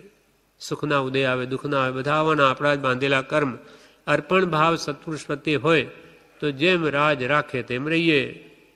દુઃખ આવે તો એ સહન કરીએ કેમ કે મહારાજ બાંધેલા છે. સુખ આવે તો છકી ન જઈએ. એવો ભાવ જ્ઞાની પ્રત્યે અર્પણતા હોય તો જ થાય. અને અહીંયા આપણી કહે છે કે ધર્મનું કામ કે ભક્તિનું કામ ઉલ્લાસપૂર્વક કરવાનું છે. ભક્તિમાં ઉલ્લાસ ન રહે તો અબહુમાન દોષ કહેવાય. ભક્તિમાં જો આપણને ઉલ્લાસ ન આવે તો એ જ્ઞાની પુરુષનું અબહુમાન દોષ કહેવાય. બહુમાન નહીં થયું. ભગવાન જેવા આપણને મળ્યા એની ભક્તિ તો ખૂબ પ્રેમોલ્લાસ ભાવથી કરવાની, તો વિશેષ બળવાન કર્મોની નિર્જરા થાય. જેવો ભાવ બળવાન તેવી કર્મોની નિર્જરા પણ બળવાન. એટલે એક સ્તવનમાં કહ્યું છે કે ભગવાનની ભક્તિ કોને ન ગમે. હારે દીઠો દર્શન શ્રી પ્રભુજીનો, હારે સાચે રાગે મન સુભીનો. ભગવાનના દર્શન મને થયા તો મારા ભાગ્ય ખુલી ગયા અને સાચા અંતરના રાગથી મન ભીનું થઈ ગયું. મનમાં બહુ પ્રેમ આવી ગયો ભગવાન પ્રત્યે. હારે દીઠો દર્શન શ્રી પ્રભુજીનો, હારે સાચે રાગે મન સુભીનો. હરે જસુ રાગે નિરાગી થાય, હરે તેની ભક્તિ કોને ન સુહાય. જે ભગવાન પ્રત્યે રાગ કરવાથી આપણને પણ ભગવાન નિરાગી બનાવી દે તો તેની ભક્તિ કોને ન સુહાય. આપણે રાગથી દુઃખી છીએ. સંસારમાં દરેક પદાર્થમાં આપણને રાગ થઈ જાય, મોહ થઈ જાય.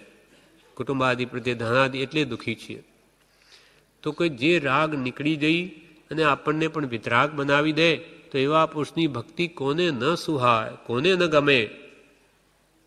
આત્માર્થી અથવા આરાધકોએ તેને તો ગમે છે.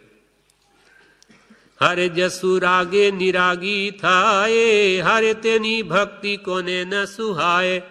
હરે તેની ભક્તિ ભવ ભય ભાંજે, હરે નિર્ગુણ પીણ ગુણ શક્તિ ગાજે. હરે દાસ ભાવ પ્રભુ તને આપે, હરે અંતરંગ કલિમલ સવિ કાપે. હરે દીઠો દર્શન શ્રી પ્રભુજીનો, હરે જેની ભક્તિ કરવાથી ભવ ભય ભાંજે. ભાવ એટલે સંસાર, ચાર ગતિરૂપ સંસાર છે. અનંતકાળથી ચારે ગતિમાં ભટકીએ છીએ. નરક નિગોદાદી કે આ તિર્યંશ કે દેવ કે મનુષ્ય અનંતકાળથી દુઃખ ભોગવીએ છીએ જન્મ મરણના. તો એવો ભય જે વડે ભાગે, હરે તેની ભક્તિ ભાવ ભય ભાંજે. નિર્ગુણ પીણ ગુણ શક્તિ ગાજે. આપણામાં ગુણ પ્રગટ્યા નથી તો આપણે પણ ગુણની શક્તિઓ બધી અંદર આવી જાય. નિર્ગુણ પીણ ગુણ શક્તિ ગાજે. હરે દાસ ભાવ પ્રભુતાને આપે. ભગવાનનો જે દાસ બને એને આત્મ પ્રભુતા આપે, ભગવાન પોતાને જેવો બનાવી દે. હરે અંતરંગ કલિમલ સવિ કાપે. આપણા અંદરમાં રહ્યા કલી એટલે પાપ, પાપના મળ બધા કાપે. તો એવી ભક્તિ કોને ન સુહાય. હરે દાસ ભાવ પ્રભુ તને આપે, હરે અંતરંગ કલિમલ સવિ કાપે. હરે દીઠો દર્શન શ્રી પ્રભુજીનો, હરે સાચે રાગે મન સુભીનો. પૂજ્ય શ્રી એક દ્રષ્ટાંત બોધામૃત ભાગ 1માં આપે છે. એમાં કહે છે કે વિચાર બહુ કરવો, દિવસમાં પણ 5 કલાક પણ વિચાર કરવો કે આ ભક્તિ શા માટે કરું છું. દોષો કાઢવા તો મારા દોષો જાય છે, 5 ઇન્દ્રિયના વિષયોની આસક્તિ ઘટે છે, ક્રોધમાન માયાલોભ ઓછા થાય છે કે વધે છે. એ જેમ ધંધો કરીએ તો એનું ફળ જોઈએ છે કે ભાઈ રોજે કમાણી થાય છે કે ઊંધું થાય છે. દિવાળીએ માર્ચમાં આપણે એનો હિસાબ જોઈએ છીએ. તેમ આ ભક્તિ કરીને આપણને શું લાભ મળ્યો. આપણા દોષો ઘટ્યા કે હજુ માયા કપટ પ્રપંચ બધું એવું ને એવું છે. એ આપણે જોવાનું છે, દરેકે પોતપોતાનો. એ વિચાર કરે તો ખ્યાલમાં આવે. વિચાર બહુ કરવો, દિવસમાં 5 કલાક પણ વિચાર કરવો, એકાંતમાં બેસી વિચાર કરવો. એના માટે રોજ વાંચન હોય તો એના ઉપરથી સદવિચાર આવે. સ્મરણની ટેવ રાખવી, હરતા ફરતા સ્મરણ કરવું. સમાધિમણ કરવું હોય તેણે તો રોમે રોમે પરમ પ્રેમ પ્રગટાવવાનું છે. સમાધિમણ એમને એમ ન થાય. રાત દાડો એનું ચિંતન મનન નિધિધ્યાસન કરીએ તો અંત વખતે રહસ્યભૂત મતિ આવે. એટલે કે છે જેને સમાધિમણ કરવું હોય તેણે તો રોમે રોમે પરમ પ્રેમ પ્રગટાવવાનું છે. એટલે પ્રભુશ્રી શું કે અમને તો પ્રભુ રોમે રોમે એક પરમ કૃપાળુ દેવ છે. રોમે રોમે 3.5 કરોડ રોમ છે આપણા, કે અમારે તો રોમે રોમે તમે જુઓ ને તો એક એ જ ધ્વનિ છે, પરમ કૃપાળુ દેવ. એ સિવાય અમારા અંદર કંઈ ન મળે. એટલો બધો પરમ પ્રેમ પરમ કૃપાળુ દેવ પ્રત્યે પ્રભુશ્રીને હતો. એવો જ પ્રેમ હનુમાનને રામ પ્રત્યે હતો, એવો જ પ્રેમ ગૌતમ સ્વામીને ભગવાન મહાવીર પ્રત્યે હતો, અને એવો જ પ્રેમ અર્જુનને શ્રી કૃષ્ણ પ્રત્યે હતો. તેનું દ્રષ્ટાંત ત્યાં કહે છે કે આપણે રોજ બોલીએ છીએ કે પર પ્રેમ પ્રવાહ બઢે પ્રભુ સે તો સબ આગમ ભેદ સૂર બસે. એ પરમ પ્રેમ કેવો હશે, કેવો કરવાનો છે તે પર એક દ્રષ્ટાંત છે. વૈષ્ણવનું છે પણ સમજવા જેવું છે. આપણને બોધદાયક છે માટે અહીં આપ્યું.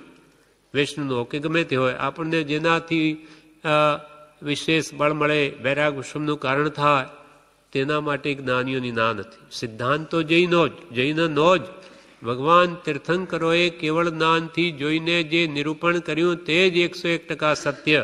સિદ્ધાંત તો જૈનનો જ માનવો. પણ વૈરાગ વિષમમાં એને કશાયો ઘટે, વૈરાગ્ય, વિષયો પ્રત્યે વૈરાગ્ય આવે, સંસાર પ્રત્યે એવી કોઈ પણ વાત બીજાની હોય તો બીજા ભલે ધર્મની તો પણ લઈ શકાય. એટલે અહીંયા વૈષ્ણવની આ કથા કે છે કે અર્જુન એક વખતે દ્વારકામાં આવ્યા હતા. આખી દ્વારિકા સોનાની હતી શ્રી કૃષ્ણની. તે શ્રી કૃષ્ણની બેન સુભદ્રા હતી, તેને અર્જુન પરણ્યા હતા. એટલે દ્વારિકામાં આવ્યા ત્યારે શ્રી કૃષ્ણ રોજ ખાધું ન ખાધું કરીને અર્જુન પાસે જઈને બેસે. રાણીઓ બધી વિચાર કરવા લાગી કે અર્જુન જ્યારથી આવ્યા ત્યારે તો અમારા પ્રત્યે પ્રેમ ઓછો થઈ ગયો છે. આખો દિવસ જ્યારે જોઈએ તે અર્જુન પાસે જઈને બેસે શ્રી કૃષ્ણ. એટલે અર્જુન એકવાર વન ક્રીડા કરીને આવ્યા હતા, થાક લાગ્યો એટલે સૂઈ ગયા હતા. એટલે શ્રી કૃષ્ણ અને સુભદ્રા, શ્રી કૃષ્ણની બેન એટલે અર્જુનની પત્ની થઈ, એ બે જણા તેના આંગળીઓથી વાળ કોરા કરતા હતા અને માથા પાસે જ બેઠા હતા. એટલામાં રૂકમણી જે પટરાણી છે શ્રી કૃષ્ણ ત્યાં આવી. કૃષ્ણે જોઈને કહ્યું ઈશારાથી કે તું પણ અહીંયા બેસ, તું પણ આ વાળ કોરા કર અર્જુનના. પછી એ વાળ શ્રી કૃષ્ણે પોતાની ગાળે અડાડ્યા ગાલે, અને રૂકમણીને પણ ઈશારાથી કહ્યું તું પણ એમ કર. એટલે અર્જુનના વાળ તું પણ અહીંયા અડાડ તો તને ખ્યાલ આવશે કે હું શા માટે અહીંયા બેસું છું. એટલે રૂકમણીને એટલું જ કહ્યું કે ઈશારાથી સૂચવ્યું કે તું પણ આમ કર. એટલે એના વાળ ગાલે અડાડ. એટલે શું થયું, એને પણ એમ કર્યું. એટલે એ વાળના એક તારમાંથી, એક વાળમાંથી કૃષ્ણ કૃષ્ણ કૃષ્ણ કૃષ્ણ એવા ધબકારા એને સંભળાયા રૂકમણીને. ત્યારે એને થયું કે આ કૃષ્ણ રોજે અર્જુન પાસે શા માટે આવીને બેસે છે. કેમ કે અર્જુન વનમાં જાય, નગરમાં જાય કે ભલે હવે ઊંઘે છે છતાં પણ એનું ચિત્ત મારામાં જ હોય છે. એટલે ઊંઘમાં પણ એને એ જ છે, ભૂલાતું નથી. આ ઉપરથી રૂકમણી સમજી ગયા. પણ આ દ્રષ્ટાંત ઉપરથી આપણને પૂજ્ય શ્રી શું કહે કે આપણે એવો પરમ પ્રેમ જ્ઞાની પરમ કૃપાળુ દેવ પ્રત્યે વર્તમાનમાં આપણે રાખવાનો છે. અર્જુને શ્રી કૃષ્ણ પ્રત્યે હતો કે ગૌતમ સ્વામીને મહાવીર પ્રત્યે હતો. આપણે વર્તમાનમાં કૃપાળુ દેવ પ્રત્યે એવો પ્રેમ આવશે તો એના વચનો આપણા જીવનમાં ઉતરશે. એમના વચનો પણ એ જ છે જે ભગવાન મહાવીરે કહ્યું, પણ એ આપણી ભાષામાં છે તે આપણે સમજાય. પણ આદર ભાવ પ્રેમ ભાવ ન હોય તો એની વાણી આપણા જીવનમાં નહીં ઉતરે. એટલે કે આવો પ્રેમ આપણે જ્ઞાની પરમ કૃપાળુ દેવ પ્રત્યે વર્તમાનમાં રાખવાનો છે કે જેથી ધર્મનો મર્મ સમજાય અને પરિણામે આત્મા શાશ્વત મોક્ષને પામે. એટલે સ્તવનમાં પણ મહાપુરુષો કે છે વિમલનાથ મુજ મન વસે, વિમલનાથ મુજ મન વસે, જીમ સીતા મન રામ લલના, જીમ સીતા મન રામ લલના, પીક વંશે સહકારને, પંથી જીમ મન ધામ લલના, વિમલનાથ મુજ મન વસે. સવારમાં આપણે સ્તવનમાં બોલીએ વિમલનાથ ભગવાનને કહ્યું વિમલનાથ મુજ મન વસે. કેવી રીતે? જીમ સીતા મન રામ, જે સીતાને મન હંમેશા રામ વસે તેમ. અથવા પીક, પીક એટલે કોકિલ, કોકિલના મનમાં શું વસે? સહકાર. આંબો, આંબાની માંજર હોય તે એને બહુ પ્રિય છે. એ ખાઈને એનો કંઠ એવો થાય છે સુરીલો. એટલે પીક વંશે સહકારને. અને પંથી મન જીમ ધામ, પંથી એટલે રાહગીર મુસાફર, એને ઈચ્છા શું હોય કે ક્યારે ઘરે પહોંચીએ. પંથી મન જીમ ધામ, તિમ વિમલનાથ મુજ મન વસે. તેમ વિમલનાથ કે આપણા મન પરમ કૃપાળુ દેવ મુજ મન વસે પ્રભુશ્રીની જેમ. તો પ્રભુશ્રીને જેમ જ્ઞાન પ્રાપ્તિ થઈ તેમાં આપણને પણ થશે એવી પ્રીતિ જોઈશે. એમ કોઈ કાવ્ય પણ આપણે બોલીએ તે વખતે પણ એનો અર્થ સમજાય તો કે છે વિશેષ ભાવ આવે. એ પ્રભુના અર્થ આપણે શા માટે સમજવા પ્રયત્ન કરીએ છીએ કે આપણને ભાવ આવે કે હો ભક્તિ માર્ગ પ્રવેશ નહીં. જેટલું વિશાળ જ્ઞાન આપણું હશે તેમ એક શબ્દમાં આપણને ઘણું બધું સાંભળી આવશે. જગત, દુનિયા કે વિશ્વ, આનો ભાવ આપણે સમજીએ છીએ. દુનિયા 3 અક્ષર જ છે, કે વિશ્વ અઢી અક્ષર જ છે, પણ એનો ભાવ આપણે જાણીએ છીએ. એટલે વિશ્વ, દુનિયા આટલું સાંભળતા આપણને કેટલું સમજાઈ જાય? એ તો બહુ મોટી વાત છે. આખું લંડન, ફ્રાન્સ, ઇટલી, જર્મની, આ બધું એમાં આવી ગયું. હવે શબ્દ તો 2 જ બોલાયા, તેમ હે પ્રભુનો એટલો બધો વિસ્તાર જો આપણે સમજમાં વાંચી વિચારીને દ્રઢ કરીએ તો એક લીટી બોલીએ ને કે ભક્તિ માર્ગ પ્રવેશની. ભક્તિ એ તો અદ્ભુત છે. મોક્ષ ક્ષણવારમાં મોક્ષ કરી દે તેવો પદાર્થ છે, પણ હજુ મારો એમાં પ્રવેશ નહીં થયો. શું મારી ભક્તિ હજુ સંસારમાં જ રહી? ભક્તિ એટલે પ્રેમ. એ પ્રેમ મારે ત્યાંથી ખસેડવો પડશે. એ બધા ભાવો માટે આ બધી યોજના છે. એટલે કહે છે કોઈ કાવ્ય આપણે બોલીએ તે વખતે તેનો અર્થ સમજાય તો વિશેષ લાભ, વિશેષ ભાવ આવે. ભક્તિનું મહાત્મ્ય સમજાય તો ભક્તિ આવે. ભક્તિ કરે તો પુણ્ય બાંધે, ને પુણ્ય બાંધે તો મન વાંછિત ફળ મળે. ભગવાનની ભક્તિ એ ભગવાન થવાનું કારણ છે. આપણને ભગવાન બનાવી દે. જેવો આપણે રાગ કરીએ એના ગુણોમાં એ ગુણો આપણામાં આવે. કોઈના દોષો જોયા કરીએ તો આપણે દોષના ભંડાર બની જઈએ. બધાના ગુણગ્રાહી થઈએ તો બધા ગુણો આપણામાં આવે. એટલે જ્ઞાનીઓ કે હંમેશા ગુણગ્રાહી થાવ. કોઈના દોષ જોવો નહીં, એથી તમને કંઈ મળવાનું નથી. ઉડતા તમે ક્લેશ પરિણામ પામશો.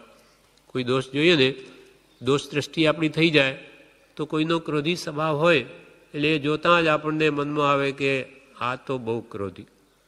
કોઈ અહંકારવાળો હોય તો કે આ તો બહુ માની, અથવા કોઈ માયા કપટી હોય તો એ બધા દોષો દેખાય. કોઈ લોભી હોય બધી પ્રકૃતિઓ છે કર્મની, પણ આપણે દોષ થવા જોઈશું તો આપણે બધા દોષના ભંડાર થઈ જઈશું. અને એ દોષો કંઈ આપણે એમ કહેવાથી એના જવાના નથી. અને આપણામાં આ બધા દોષો ચાલ્યા ગયા. આપણામાં ક્રોધ નથી, આપણામાં માન નથી, માયા નથી, લોભ નથી, બધું જ છે. તો તારું જો ને તો કંઈ તું કાઢી શકે. એટલે હંમેશા ગુણગ્રાહી થવા કહ્યું. એટલે ભગવાનમાં ભક્તિ કરે ને એના ગુણો જુએ તો પોતે પણ તેવો થઈ જાય. એટલે અશુભ છોડી શુભ ભાવમાં આવે તો પછી શુદ્ધ ભાવમાં આવાય. ભક્તિ કરી કશું ઈચ્છવા જેવું નથી. વગર ઈચ્છાએ મોક્ષ મળે છે. ભક્તિ કરીને મને મોક્ષ મળો એમ પણ ઈચ્છા કંઈ ભગવાન પ્રત્યે માગવાની જરૂર નથી. વણ માંગે મળે એવો ભક્તિનો મહિમા છે. એવા ભક્ત પ્રભુશ્રીજી હતા કે જેણે ભગવાનની ભક્તિ કરીને આપણને આવો ભક્તિનો માર્ગ આપણને બતાવ્યો. ગુણવાનની ભક્તિ કરે તો ગુણ પ્રાપ્ત થાય. પહેલામાં પહેલો લક્ષ્ય એ રાખવો કે જેની આપણે ભક્તિ કરીએ છીએ તે પોતે વિતરાગ છે કે નહીં, આ ખાસ ધ્યાન રાખવું. મહાપુરુષો શું કે આપણે જેની ભક્તિ કરીએ છીએ પોતે વિતરાગ દશાને પામેલા છે કે આપણા જેવા રાગી દ્વેષી જ છે, તો એનાથી આપણને શું મળે? એટલે કે ભક્તિ કરતાં પહેલો લક્ષ્ય એ રાખવો કે જેની આપણે ભક્તિ કરીએ છીએ તે વિતરાગ છે કે નહીં. કૃપાળુ દેવે એ લખ્યું છે કે જેની પાસેથી ધર્મ માગો તે પામ્યાની પૂર્ણ ચોકસી કરવી. જો અજ્ઞાનીની ભક્તિ કરે તો આખી જિંદગી એની નકામી જાય. આખી જિંદગી નકામી. અજ્ઞાની છે સામે, એની ભક્તિમાં આપણે તન્મય થઈ જાય. આ ભક્તિ બધી વાત કરી તે જ્ઞાની માટે, અજ્ઞાની માટે નહીં. અજ્ઞાનીની ભક્તિ કરે તો એ ડૂબે ને આપણે બુડીએ. કૃપાળુ દેવની ભક્તિ કરવી, મનુષ્ય ભાવ સફળ કરવા માટે 7 વ્યસનનો ત્યાગ કરવો એ તો પહેલું પગથિયું છે. 7 વ્યસનનો ત્યાગ એ તો પહેલું પગથિયું છે. એ ન હોય તો ભક્તિ ન થાય. જીવ મોહને આધીન થઈ જાય છે, પણ એના ફળ કેવા આવશે તેનું એને ખ્યાલ નથી. સપ્તવ્યસન ભોગી થાય એ નર્કમાં જાય. નર્કથી છોડાવવા માટે જ્ઞાનીઓ આપણને આ બધું કહ્યું છે, આપણા ભલા માટે. પહેલું પગથિયું છે પાપ છોડવાનું. જ્ઞાની પુરુષે કહ્યું તે પહેલું કહ્યું પાપ છોડવાનું. 5 ઉદંબર ફળ પણ અભક્ષ્ય છે, ઘણી જીવાતવાળા છે, માટે તેનો ત્યાગ કરવો. વડના ટેટા, પીપળના ટેટા, પીપળાના ટેટા, ઉમરડા ને અંજીર, આ 5 એ ઉદંબર ફળમાં ઘણી જીવાત છે, માટે ત્યાગ કરવો. જ્ઞાની પુરુષે એનો નિષેધ કર્યો છે. માખણ પણ ઇન્દ્રિયોને ઉન્મત્ત કરનાર છે. ભક્તિ કરવી હોય તેને ઇન્દ્રિયોને વશ કરવાની છે. મદ પણ એવું જ છે, એમાં ઘણા જીવો હોય છે, એક ટીપામાં 7 ગામ બાળી નાખે એટલા જીવો હોય છે. આ 7 અભક્ષનો પણ ત્યાગ કર્તવ્ય છે. તે પાપ બંધાવી જીવને દુઃખમાં લઈ જાય છે, માટે તેનો ત્યાગ કરવો. 7 વ્યસનને 7 અભક્ષ શા માટે ત્યાગ? કે એ આપણને દુઃખમાં લઈ જાય અને દુઃખ આપણને ગમતું નથી. માટે જ્ઞાનીઓ કહે છે કે ભગવાનની ભક્તિ કરવી. ભક્તિ માર્ગ પ્રવેશ નહીં, નહીં ભજન દ્રઢ ભાન. ભજન દ્રઢ ભાન. દામાજી પંત નામના એક સંત હતા, બ્રહ્મચારીજીએ આ કથા કહી છે. તે રાજાના અનાજના ભંડાર ઉપર એ દેખરેખ રાખતા. દુકાળ પડી ગયો. એમને થયું કે આ ભંડાર ભરેલા શું કામના? રાજાના બધા લોકો ભૂખે મરે, એટલે એને તો આપવા માંડ્યું. રાજાને ખબર પડી કે બધા ભંડાર ખાલી કરી દીધા. એટલે કોટવાલને મોકલ્યો, પકડીને લાવો. કોટવાલ એમને બેડી પહેરાવી અને રાજ્યમાં લાવે છે. રસ્તામાં મંદિર આવ્યું. તે દામાજી પંત કે મને જરા ભક્તિ કરવા દો ભગવાનની. એ ભક્તના સાચા ભાવે કોઈ ના ન પાડી શકે. એણે ભક્તિ કરે છે ત્યાં. તેટલામાં શું થયું, ત્યાં કોઈ વ્યક્તિ આવ્યો રાજા પાસે અને કે ભાઈ તમારા અનાજના કેટલા પૈસા થાય બધા લઈ લો. આપી દીધા બધા. એટલે રાજાએ તો હુકમ કર. પછી તેટલામાં તો દામાજી પંતને લઈને સૈનિકો ત્યાં આવ્યા. ત્યારે રાજાએ કહ્યું શું કામ આવ્યા? એ તો પૈસા આવી ગયા છે. ત્યારે દામાજી પંત શું બોલે કે અરે એક ખેદ થયો અમને બહુ, અને બોલ્યા કે અરે મારા માટે ભગવાનને તસ્તી લેવી પડી, એ ઠીક ન થયું. આ ભગવાને ભક્તિની સંભાળીને આ બધું આપી દીધું, એમને તસ્તી પડી મારા નિમિત્તે, ઠીક ન થયું. ત્યારથી રાજા પણ ભગવાનનો ભક્ત બની ગયો. એમ જેને દ્રઢ ભાન ભજન પ્રત્યે છે એના બધા કાર્ય સિદ્ધ થાય. એટલે સુખી હોય તોય ભક્તિ કર્યા કરે અને દુઃખી હોય તો પણ ભક્તિ કર્યા કરે. પણ મારું આ દુઃખ જાઓ એમ ભક્ત નહીં છે. દુઃખ દૂર કરવા માટે જો ભક્તિ કરે તો એ તો પછી ભક્તિ નથી પણ ભાડાએ થઈ ગઈ. આપણે કુલીને સામાન ઉપડાવી પૈસા આપી દે, પતી ગયું. આપણે ભગવાનની ભક્તિ કરીને મને સંસારમાં ધન મળજો, બધું ફોક, પતી ગયું. એ મોક્ષ ના આપે. એટલે સ્તવનમાં કહ્યું મહાત્માઓએ, ભક્તિ નહીં તે તો ભાડાયત જે સેવા ફળ જાચે. ભક્તિ નહીં તે તો ભાડાયત જે સેવા ફળ જાચે. દાસત કીતિકે ખરો દાસ તેજ, દાસતી કે જે ઘન ભરી નિરખી, કે કીની પરે નાચે સેવા સારજો. જીનની મન સાચે પણ મત માગો ભાઈ સેવા સારજો. જીનની મન સાચે, જીનની સાચા મને સેવા સારજો, પણ મત માગો ભાઈ. કેમ કે માગવાથી બધું ફળ નાશ પામી જાય છે. ભક્તિ નહીં તે તો ભાડે જે સેવા ફળ જા છે. દાસ તો તે જ સાચો કે જે ઘન ભરી નિરખી કેકીની પરે નાચે.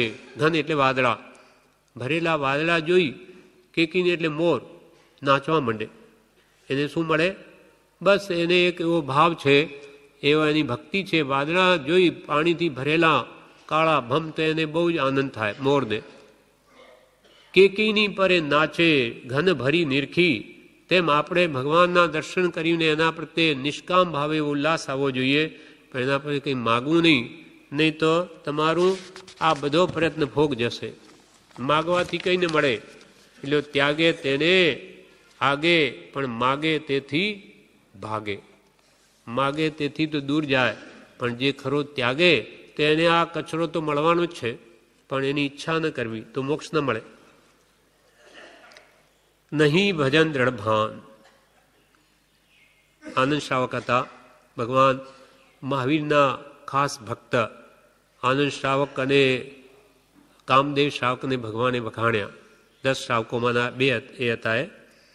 તો આનંદ શ્રાવક પ્રભુને મળ્યા એટલે એમને ભગવાને શું કહે? ના, પહેલાં તો ભગવાનને આવું નિષ્પ્રતા જોઈ, આના મોઢા પર અત્યંત આનંદ જોઈને આનંદ શ્રાવકને એમ થયું કે મારી પાસે તો આટલા બધા ગાડા અને કેટલા ગોકુળો 10,000 ગાયોના તો પણ મને તો એના જેવો આનંદ છે નહીં. અને ભગવાનના મુખ પર તો કેવો આનંદ છે, ભગવાન કેવા સુખી છે એમ થયું. એટલે એણે મહાવીર ભગવાનને પૂછ્યું, એ ભગવાન મારે આપના જેવો સુખી થવું છે, એવો મને ઉપાય બતાવો. ત્યારે ભગવાને શું કહ્યું કે હે આનંદ, ઉપાધિ વધારીશ નહીં, ઉપાધિ વધારીશ નહીં તો આનંદ નહીં આવે. કેમ કે જેટલી ઉપાધિ તેટલા વિચાર કરવા પડે એના બાબત, એટલે ક્યાંથી આનંદ રહે, જવાબદારી વધી જાય. માણસ તો એકનો એક હોય, અને પહેલાં 5 લાખ થાય ત્યારે એનો વિચાર કરવાનો, પછી 10 થાય, પછી 50 થાય. માણસ તો એનું કેટલું ટેન્શન વધી જાય, મગજ એનું એટલે મગજ ખોખલું થતું જાય. એટલે પછી હાર્ટ એટેક, હાર્ટના રોગો થાય કે ડાયાબિટીસ થાય. કેમ કે આ ચિંતાના કારણો જેટલા વધે એટલો એને જ દુઃખી કરે. એટલે કહ્યું કે ભગવાને કહ્યું કે તું ઉપાધિ વધારીશ નહીં. તેમણે તે દિવસથી ઓછું કરવા માંડ્યું. એમ કરતાં કરતાં તેમને એમ થયું કે મારે તો હવે ભગવાનની ભક્તિ જ કરવી છે. આ બોધામૃત ભાગ 1માં 269 પાન પર કહ્યું, મારે તો ભગવાનની ભક્તિ જ કરવી છે એમ વિચારી તે તપ વગેરે કરવા લાગ્યા અને બધો વખત ભક્તિમાં જ ગાળવા લાગ્યા. એક દિવસે બધા કુટુંબીઓને ભેગા કરી, સમાજને, અને બધાને કહી દીધું કે આજથી હું બધું નિવૃત્ત થાઉં છું. જે કંઈ પણ વ્યવહાર બાબત હોય તો મારા પુત્રો દીકરાઓને પૂછવાનું, મને નહીં. એમ કરીને બધું સોંપી દીધું. કેમ કે પુત્રનું ફળ શું કે એને બધો વ્યવહાર વેપાર સોંપી દઈ પોતે આત્મ ધ્યાનમાં લાગી જવું, ભક્તિમાં, તો એને પુત્રનું ફળ મળ્યું. નહીં તો પુત્રને માટે પણ પોતે મથ્યા જ કરે તો જ્ઞાની કે પછી તારું કોણ કરશે, આત્મધ્યાન આત્મહિત તારું ક્યારે થશે. એટલે એ કર્યું તો એમને કેટલું ફળ મળ્યું કે આનંદ શ્રાવકને પહેલો દેવલોક દેખાવા લાગ્યો. પહેલાં દેવલોકમાં શું થઈ રહ્યું એ પણ એને દેખાય, પહેલી નરક પણ દેખાય. ત્યાં ગૌતમ સ્વામી આવે છે, બીમાર હતા એટલે મળવા, તો કે જે મને તો પહેલો દેવલોક દેખાય, નીચે પહેલી નરક દેખાય છે. એટલું અવધિ જ્ઞાન થયું. ત્યારે કે આટલું હોય નહીં શ્રાવકને, પણ પોતે 4 જ્ઞાનના ધરતા નથી, ઉપયોગ લગાડતા. ભગવાન મહાવીરને જેને પૂછે છે કે આ તો આમ કે છે કે આનંદ શ્રાવક મને પહેલું દેવલોક દેખાય, કે વાત સત્ય છે. તે એને શંકામાં નાખ્યો છે, માટે જા માફી માંગ્યા. ગૌતમ સ્વામી બધા સાધુઓના ઉપરી ગણધર છે, મુખ્ય, છતાંય તરત જ હતી આપકી જેવી આજ્ઞા કહીને એક શ્રાવક પાસે માફી માંગવા જાય. એવી લઘુતા હોય ત્યારે આવું કામ થાય. અને છતે ગુરુ પોતે ઉપયોગ પણ મૂકતા નથી. એટલે આવી ભક્તિનું આ ફળ છે. એટલે પ્રભુ ભક્તિ આપણને એવી જ્ઞાનીઓ બતાવી છે. એટલે ભક્તિ માર્ગ પ્રવેશ નહીં ભજન દ્રઢ ભાન, પછી સમજ નહીં નિજ ધર્મની નહીં શુભ દેશે સ્થાન. નિજ ધર્મ, નિજ ધર્મ એટલે શું તો કે આપણા આત્માનો ધર્મ, તેની મને સમજ નથી કે મારા આત્માનો ધર્મ શું. ધર્મ કહે આત્મ સ્વભાવ કું. મારા આત્માનો ધર્મ શું છે? જ્ઞાતા દ્રષ્ટા, જોયા કરવું, જાણ્યા કરવું, પણ રાગદ્વેષ ન કરવા. રાગદ્વેષ કરવાનો આત્માનો ધર્મ નથી. જ્ઞાન દર્શન આત્માનો ધર્મ છે. જુઓ જાણો એમાં કોઈ દોષ નથી. સિદ્ધ ભગવાન બધું જાણે, જુએ પણ ખરા, પણ એ રાગદ્વેષ નથી કરતા. અને આપણે કરીએ છીએ એટલે આપણે દુઃખી છીએ. એટલે ધર્મ જે આત્માનો, પણ મને મારા નિજ ધર્મનું ભાન નથી. સમજ નહીં નિજ ધર્મની. કેમ નથી તો કે નહીં શુભ દેશે સ્થાન. શુભ એવા દેશમાં મારું સ્થાન નથી. આશ્રમ જેવા કૃપાલદેવ આ શુભ સ્થાન કહેવાય. અહીંયા આપણને નિજ ધર્મનું ભાન થાય કે મારો આત્મધર્મ શું છે અને હું શું કરી રહ્યો છું. પરભાવમાં વિભાવમાં જઈ રહ્યો છું, એ મારા આત્માનો ધર્મ નથી, સ્વભાવ નથી. અને એક ઠેકાણે એમ કહ્યું, સ્વધર્મે મરણમ શ્રેય પરધર્મો ભયાવહ. સ્વ આત્મધર્મો મરી જવું, પણ પરધર્મ ભયાવહ છે, એમાં ન જવું. એટલે કૃપાલ કે આત્મવિચાર કર્તવ્ય રૂપ ધર્મ ભજવો યોગી છે. આત્માનો વિચાર કરવો એ જ ધર્મ ભજવો. જ્યાં આત્મવિચારણા નથી તે સત ધર્મ જ નથી. હવે નહીં શુભ દેશે સ્થાન, એમાં એમ કહ્યું પૂજ્યશ્રીએ કે એવું સ્થાન ક્યાં છે. કૃપાલદેવે એમ જણાવ્યું કે એવું સ્થાન ક્યાં છે કે જ્યાં જઈને રહીએ એવા સંતો ક્યાં છે કે જ્યાં દઈને દશામાં બેસી ત્યારે એનું પોષણ પામીએ ત્યારે કેમ કરવું? આપણે તેવી મૂંઝવણ રહી નથી. પૂજ્યશ્રી કહે આપણે એવી મૂંઝવણ રહી નથી. પૂજ્ય પ્રભુશ્રીએ આશ્રમ સ્થાપ્યો છે કે જ્યાં રહીને સત્સંગ કરી શકાય અને પોતાના આત્માને નિર્મળ કરી શકાય. પણ આશ્રમમાં રહેનારે બ્રહ્મચર્ય અવશ્ય પાળવું એવી પ્રભુશ્રીની ખાસ આજ્ઞા છે. નહીં તો વિશેષ મહાપાપનો ભાગીદાર થાય. બ્રહ્મચર્ય ન પળાય તો આશ્રમમાં આવવું નહીં. કેમ કે તીર્થક્ષેત્રે કૃતમ પાપમ વજ્રલેપો ભવિષ્યતિ, અન્ય ક્ષેત્રે કૃતમ પાપમ તીર્થક્ષેત્રે વિનશ્યતિ. પણ તીર્થમાં આવીને આવા પાપ કરે તો ક્યાં જઈને છોડશે? એ વજ્રના લેપની જેમ ચીકણા બંધ થશે, એને અનંત દુઃખના કારણ થશે. અને અહીંયા રાત્રિ ભોજન કરવું નહીં, કંદમૂલ ખાવાની એવી અહીંયા પ્રભુશ્રીએ બધી આવી પવિત્ર ભૂમિ રાખવા માટે આવી યોજના કરેલી જ છે. અને અહીંયા આવીને આવા દોષો સેવે તો એ ધર્મ કરતાં એને ધાડ પડે. ઉડતું આ બંધન છોડવાને બદલે મહાબંધન કરીને જાય. માટે આશ્રમ આપણા માટે શુભ સ્થાન છે. આત્મા આરાધવા પ્રભુશ્રી પોતે કહે કે આશ્રમ કેવું છે? અહીં તો માત્ર એક આત્માની વાત છે. પોતાના આત્માને ઓળખો, એને જ દેવ માનો. હું કહું છું તે મનાશે. આત્મા તે જ સિદ્ધ છે, તે જ દેવ છે, તેને જ પૂજવાનું છે. આ આશ્રમમાં કૃપાળુદેવ શ્રીમદ રાજચંદ્રની આણ વર્તે છે. તે મહાન અદ્ભુત જ્ઞાની છે. આ પુણ્યભૂમિનું મહાત્મ્ય જુદું જ છે. અહીં રહેનારા જીવો પણ પુણ્યશાળી છે, પણ તે ઉપરથી દેખાય તેમ નથી. કારણ કે ધન પૈસો નથી કે લાખ 2 લાખ નથી કે દેખાય. અહીં તો આત્માના ભાવ છે. આત્માના ભાવ છે તે ઊંચામાં ઊંચી દશા પમાડે તેમ છે. શ્રી આશ્રમમાં હવે પૂજ્ય શ્રી પત્ર સુદામાં કહે છે, શ્રી આશ્રમમાં ચાતુર્માસ રહેવાનો વિચાર રાખો તો વિશેષ લાભનું કારણ સમજાય છે. 4 મહિના કે આ ચોમાસામાં કે અહીંયા રહેવાનું રાખો તો વિશેષ લાભનું કારણ સમજાય છે. આશ્રમનું સ્થળ જ્યાં પરમ ઉપકારી પ્રભુશ્રીજીએ 14 ચોમાસા કર્યા છે, માટે આ આશ્રમ રાજગીરી જેવું છે. ભગવાન મહાવીરે રાજગીરીમાં 14 ચોમાસા કર્યા તેમ પ્રભુશ્રીના 14 ચોમાસા થયા.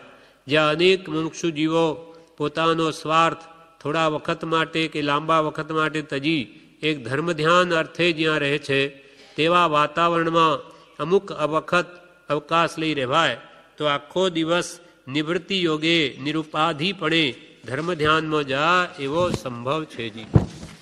આવા સ્થાનમાં કે તમે આવીને જો રહો તો આત્માને ઘણો જ લાભ થાય એવો છે. કેમ કે અહીંયા ભક્તિ તો જીવતી જાગતી જ આખો દાડો. 85 વર્ષ થઈ ગયા. આવું કંઈ વિશ્વમાં નથી કે એક ધારું 10 કલાક ભક્તિ થાય. તે આ પ્રભુની અનંત કૃપા છે કે આવી ભક્તિમાં પ્રવેશ કરવો હોય તો કે અહીંયા છે. ભક્તિ માર્ગ પ્રવેશ નહીં નહીં ભજન દ્રઢ ભાન, સમજ નહીં નિજ ધર્મની નહીં શુભ દેશે સ્થાન. ત્યાં નિજ ધર્મની પણ સમજ પડે એવી છે. અને આ શુભ દેશમાં આપણે સ્થાન કરીએ તો બધું થઈ શકે એમ છે.